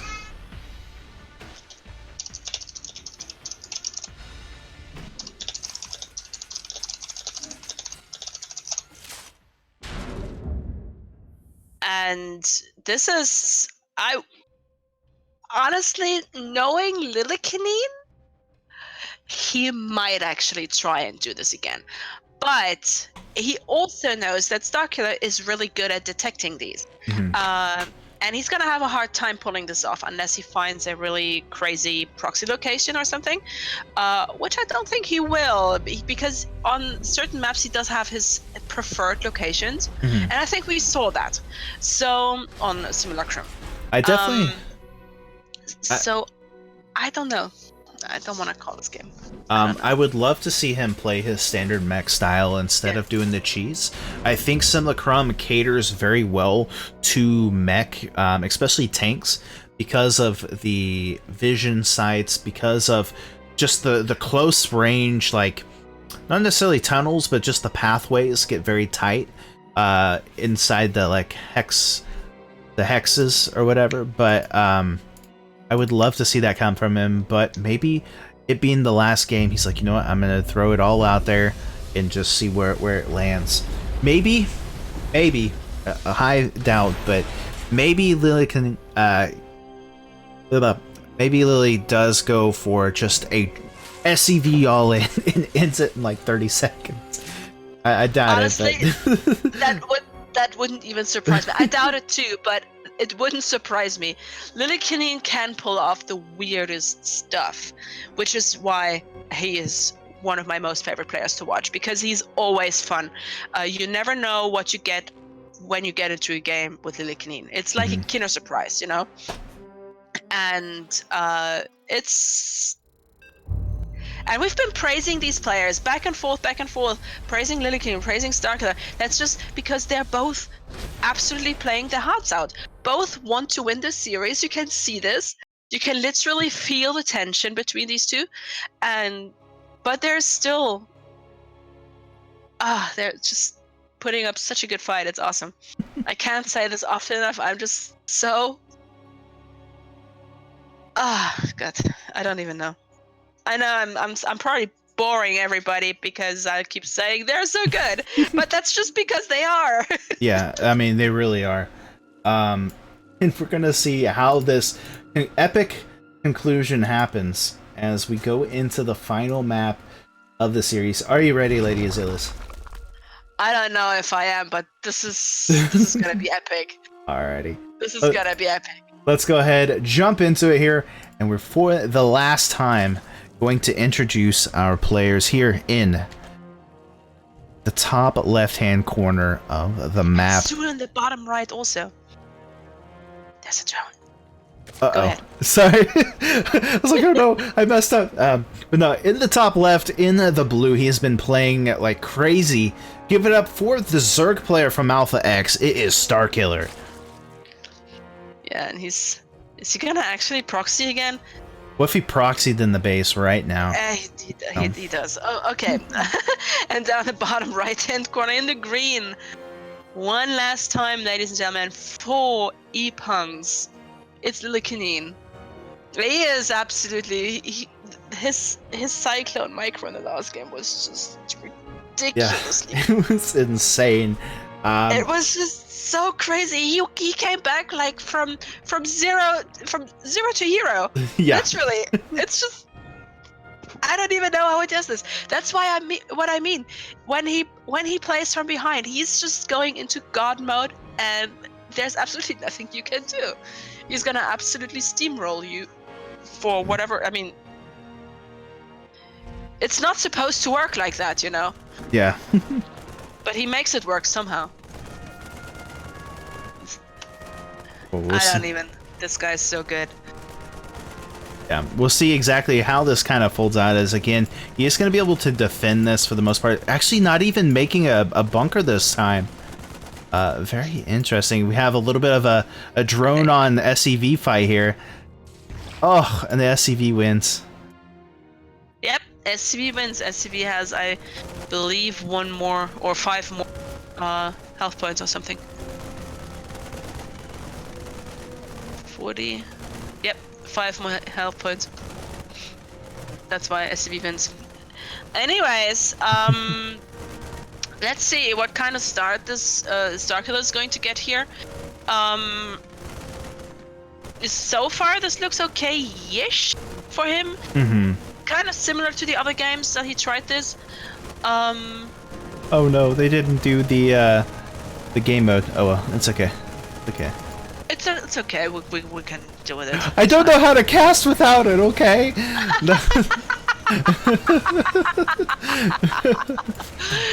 Come on, grow up, Gravity. You've been doing this for a while now. I know. It's my crutch. Nah, I like it. I think This time, not gonna get as much damage done. Gonna get shut down once again. He's not even getting a creep tumor. This is disastrous for Starkiller. Yeah, disastrous start. I mean, it is good. He's gonna delay the mining time and stuff like that, but definitely not worth it in the end, I feel. You're gonna see 111 coming out here from Lillekanin, and just gonna continue to put on the pressure. Yeah, and all Lillekanin has to do now is wait for that creep to go away, land his command center, and be a happy bunny. That's exactly what he's gonna do. I mean, Starkiller getting a third, okay, and a roach run. So he's gonna try a very similar thing to what we've seen in the previous game, I believe, and the previous 2 games actually. So we'll see how this is gonna work out. I actually think Simulacron might be a better map for this because he doesn't have to go up a ramp really, at least not if he wants to get into the natural. We'll see. We'll see. I'm not convinced though. There's a fusion core again for the Lillekanin. We're gonna see battle cruisers again. This is like, honestly, apart from minor adjustments to the army or the army type that Lillekanin played, the opening of himself, other than that cheesy game, was the same in all games, except for that one where he proxied. Definitely. And so, as we get into this now, it's been kind of pushed back. We finally got, Lillekanin kind of going into his natural. He's got a third base just now coming down. I'm going to go into the fusion core behind this. Starkiller has kind of seen some of what was going on, but does he just get super aggressive with these roaches and continue to put pressure on? Or does he just sit back, maybe take another base here and go up to like Spire Play? I mean, he's getting +1 right now. He's going up to the hatchery, so we should see yeah, roach speed coming through. So can I go into a roach 1-1 timing here? But I don't know. On Simulacrum, let's say, could we see ourselves getting a Nidus Worm out of this? But Possibly, yeah. But he doesn't have any overlords in. Yeah. There's no overlords. I don't know. This is, I mean, he has been successful with this type of play a couple of times. The question is, though, Lillekanin is also not sleeping, he's keeping up with this. He saw the evolution chambers. He saw them wiggling. He knows there are going to be upgrades. He knows there's going to be roaches. He saw the 4th base as well. So he can go ahead and start harassing with Hellions if he feels like it. He's got the first battlecruiser out, I believe. I thought first battlecruiser out. Yes, there it is. It's in the main base. There's no spore crawler. There are no queens in that main base. The queens actually are running away. I don't know where this is going, Starkiller. I mean, he has been really good at defending these battlecruisers lately so far, so I'm not really worried, but it's still a weird situation for him, it feels. Yeah, definitely. I mean, he's putting a lot of emphasis into this attack, so I guess he's thinking he can go ahead and lose something here, but he definitely needs to get some kind of protection against this. He's got 4 queens, which will be able to push this back, but I mean, he's just gonna be able to teleport out from here very soon, and it's just like, Brilliant. What does Starkiller? Oh no, if he could get in, that'd be really nice. 22 drones killed already. Just an insane amount of damage. Yep, and there's that second battlecruiser. You're gonna be able to clean up a bunch more of these Ravengers, and I just don't know. Starkiller, what is he gonna do? He's gonna have to make more drones. He does have a Hydralisk Den on the way, which if he can get those out might be good, but he's just taken so much damage already here this game. I don't want to say he's forced to all in yet, because he's rebuilding the drones, he's getting Hydralisk Den, but as soon as Lillekanin identifies that there's a Hydralisk Den, he's probably gonna go into Cyclones again or something. So because went so well with it in the previous game, Cyclones are really good at buying time. We'll just I don't know. I fear a little bit for Starkiller right now, to be honest. Yeah, definitely. I mean, it feels like Lillekanin's just starting to pull Starkiller apart a little bit. And he's starting to do these kind of run-bys and pushes that we've seen in the first few maps that he played.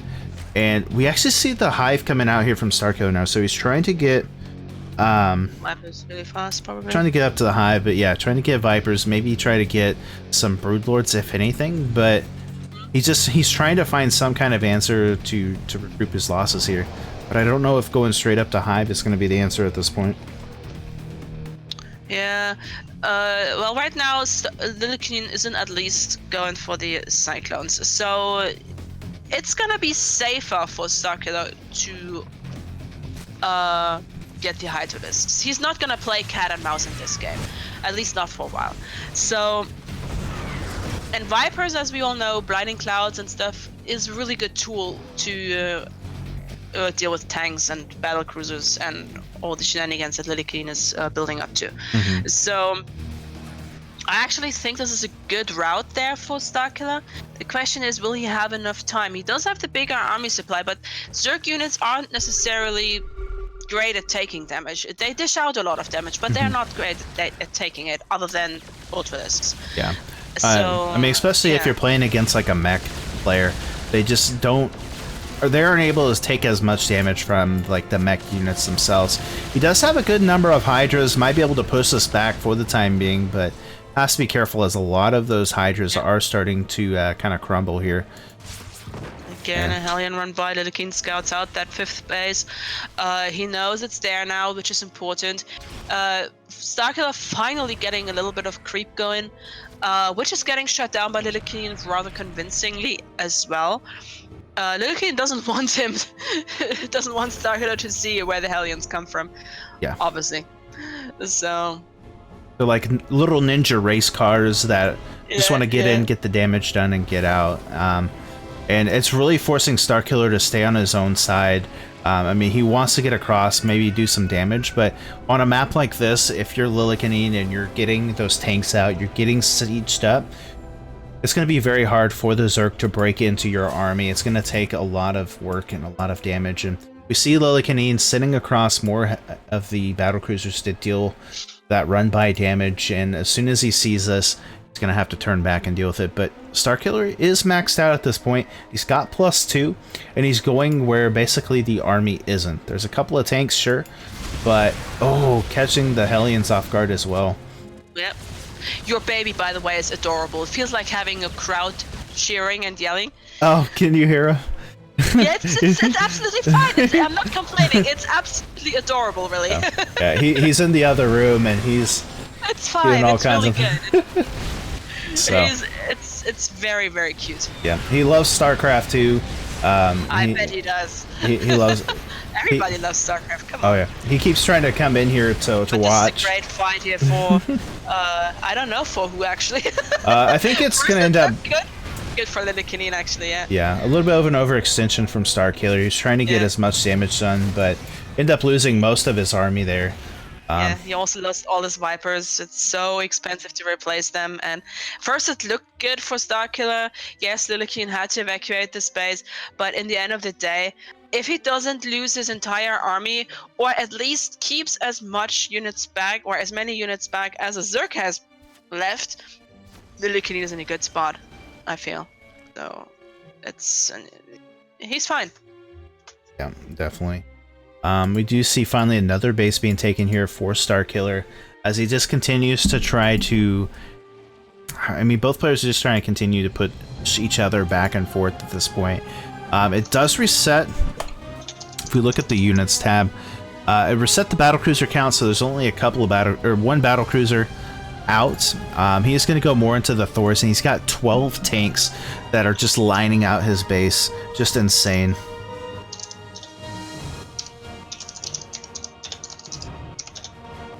One second. Oh, you're good. Okay. +3 is on the way here for both sides. More tanks and now Liberators coming out for Lillekanin. We've seen him really use these to like deal some damage across the map. We see more spine crawlers coming out as well, and it looks like starkiller gonna start pushing into this one more time. Does pick off a couple of units and backs up, and I think this is what he needs to do. He doesn't need to fully commit, he just needs to pick apart a little bit here and there, force the resieges. Oh yeah, and just try to pick off units. Yeah, getting the Hellions again, but also Lillekanin also forcing starkiller to go back, to go after these Hellions, because he really doesn't want those in the mineral line. He knows how that feels, it's very painful. So he actually goes after these Hellions, but Lillekanin actually, I think, placing his unit so well, so wide spread, so starkiller, he has to not only spread blinding clouds really far apart, he has to use a lot of them to blind these tanks. He also has to dive in with his Vipers really far to get these tanks, because Lillekanin keeps having tanks in the background too, not just those at the front. This is, I personally think that's very smart. So yeah, I mean, it's really been giving him a lot of good plays here, because especially trying to jump on one of these tanks or with the Vipers coming into play, it allows him to have to force out more blinding clouds to deal with it instead of having them come up. So he will end up losing the base here, but with the Thors and those extra tanks, I think he should be able to kind of clean this up, and with the help of the SCVs kind of healing each other up, should be more than okay. So. And Battlecruiser's still alive. Also, how many does he have? One still. Yeah, it's across the map dealing damage as well, so. I mean, this is still an okay position for Lillekanin. Slowly but surely, he's getting a little bit suffocated, though. starkiller having a good bank, he just spent a lot of that into another wave of Hydralisks. And he finally also got another base. So this is actually... If starkiller keeps doing this, he's gonna end up on top. So Lillekanin will really have to...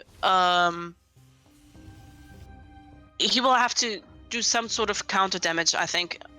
Like Hellion run-bys, what he usually does with his run-bys with battlecruisers, Hellions, whatever. And he's trying. Yeah. There's one at the top. Yeah, I mean, doesn't get as many. Yeah. I think he gets like 5 there. So he's not getting as much done as he'd really like, but I mean, at least he's still trying to continue on. We see almost 80 workers here for starkiller, about 70 for Lillekanin, and you know, both players going into 3-3. They're still trying to, you know, get these upgrades and get things. And I mean, starkiller is slowly starting to try to pull them apart here, but still a really solid position for Lillekanin. Oh, good abducts on the Thors and the Liberators, and okay. So this was a really good engagement here so far for starkiller. Lillekanin about to lose that 4th base again. starkiller doing a great job at denying bases, really. Yeah. Throughout the entire series, but he's losing a lot again. Yeah, losing so much. He's got a good bank. He's got good amounts of lava. Yeah, just such a beautiful play, and he still has enough for like a couple of yanks, but he's been able to reset the tank count. It's down now to, what is he at? He's at 5 tanks now. He's got a couple of battle cruisers, but Lillekanin's starting to get himself in a little bit of trouble. He doesn't have a whole lot of minerals or gas at this point to max out like he wants to. He's only able to make a tank, a Hellion at the most, and again, denying these bases has been so crucial for starkiller. Definitely. The games that Lillekanin won, he was able to establish enough bases to just reinforce quickly, or well, whatever you call quickly when it comes to mech. But the games that he has been dominating in, he did have the resources, he did have the backup at home.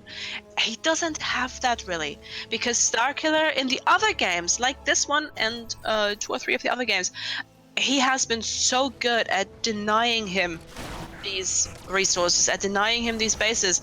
And And that's where it really becomes very difficult for a mech player, because you do want the gas, you do want all the minerals in the world, you want everything on the map if possible.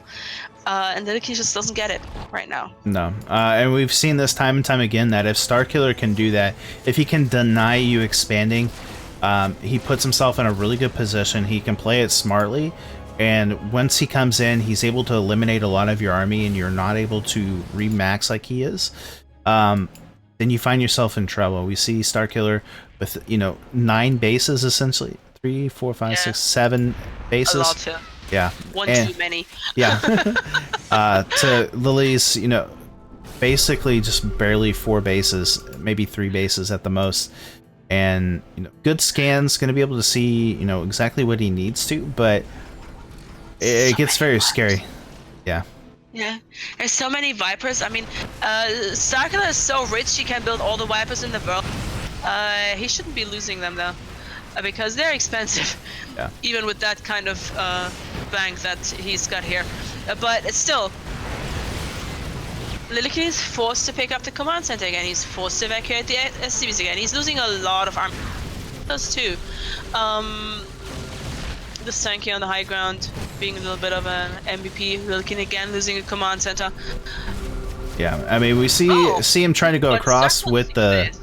Yeah, I mean, he's going across with the battle cruisers to try to take on more damage, but with only having like a tank and a couple of Hellions at this point, it's looking very scary. I mean, he can afford to lose a couple of bases and still be in a pretty good position here.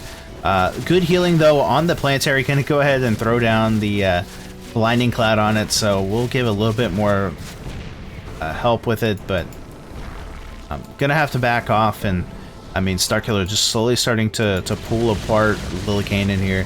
Yeah, yeah. I'm honestly sad here because this is close to over, it feels like. Yeah. So I'm honestly sad because this was so awesome. I just wish I could just keep playing for a little longer. Yeah. But I honestly think Starkiller really ties the knot here. And I don't know where Lillekanin can go from this point. He's in deep, deep, deep trouble. Yeah, I mean, and he's sending 29 SCVs to work on a 2-patch mineral. He's just trying to get himself some kind of economy, but literally Starkiller is suffocating the life out of him at this point.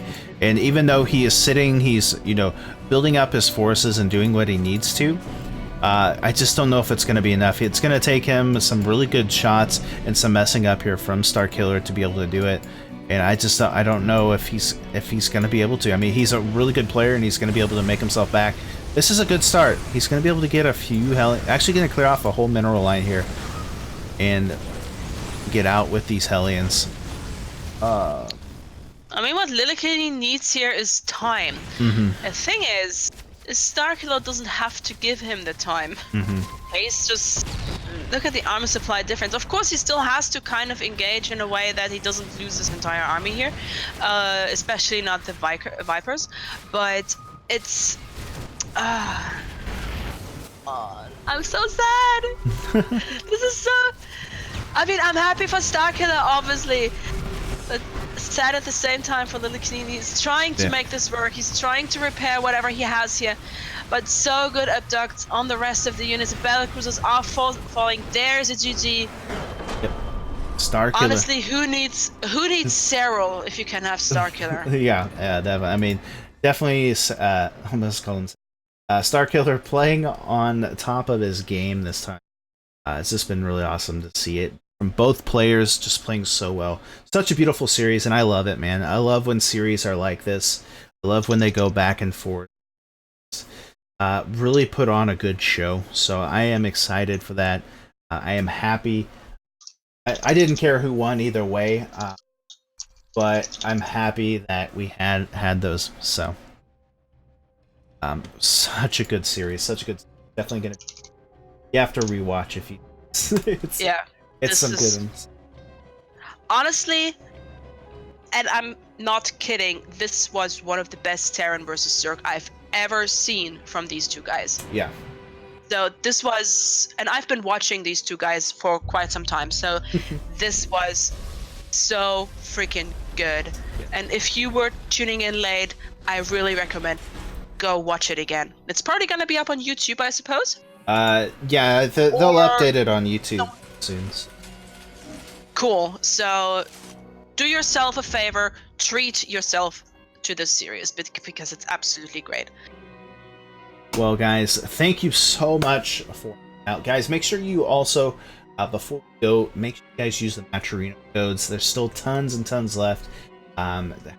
Give these guys that have been putting their hearts on the line some more money. And it's just really been great. Lady Azalea, it's been an honor to get to cast with you again. It was so much fun, and I'm glad that you were able to cast us with such a good series. I'm absolutely. I'm like, I don't even know what to say because I'm still like struck because of how good this was. I'm absolutely happy. So she was saying sorry.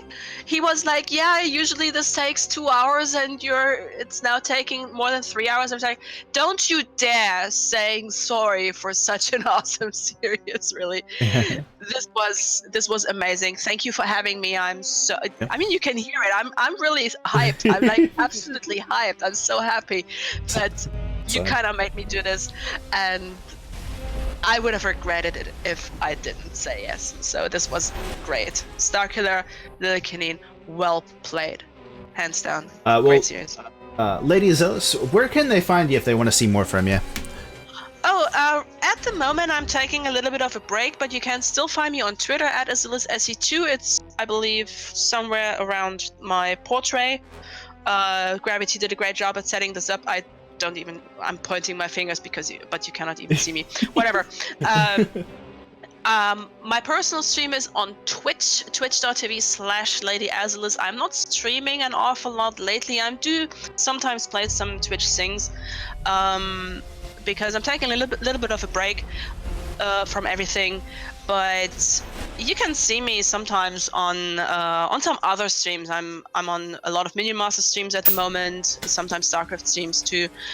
You can still find me on Twitch too, occasionally. So it's but yeah, I'm so happy that I did this. It was so good. This was so good. Sorry, but this was so good. Yeah, it was such a good series. I'm gonna have to watch it back whenever it's over. But guys, if you want to see more from me, I am Gravity620. You can find me on Twitter at RealGravity620, or find me on Twitch. Usually stream on the weekends.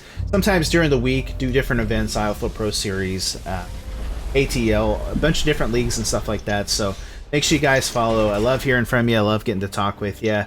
Our time has come, and we're going to go ahead and get off of here. But thank you guys so much again for hanging out and for your guys' support. I love you guys. I appreciate you. And from me, when gravity hits, it all comes down. We'll see you guys next time. Bye-bye. Bye-bye.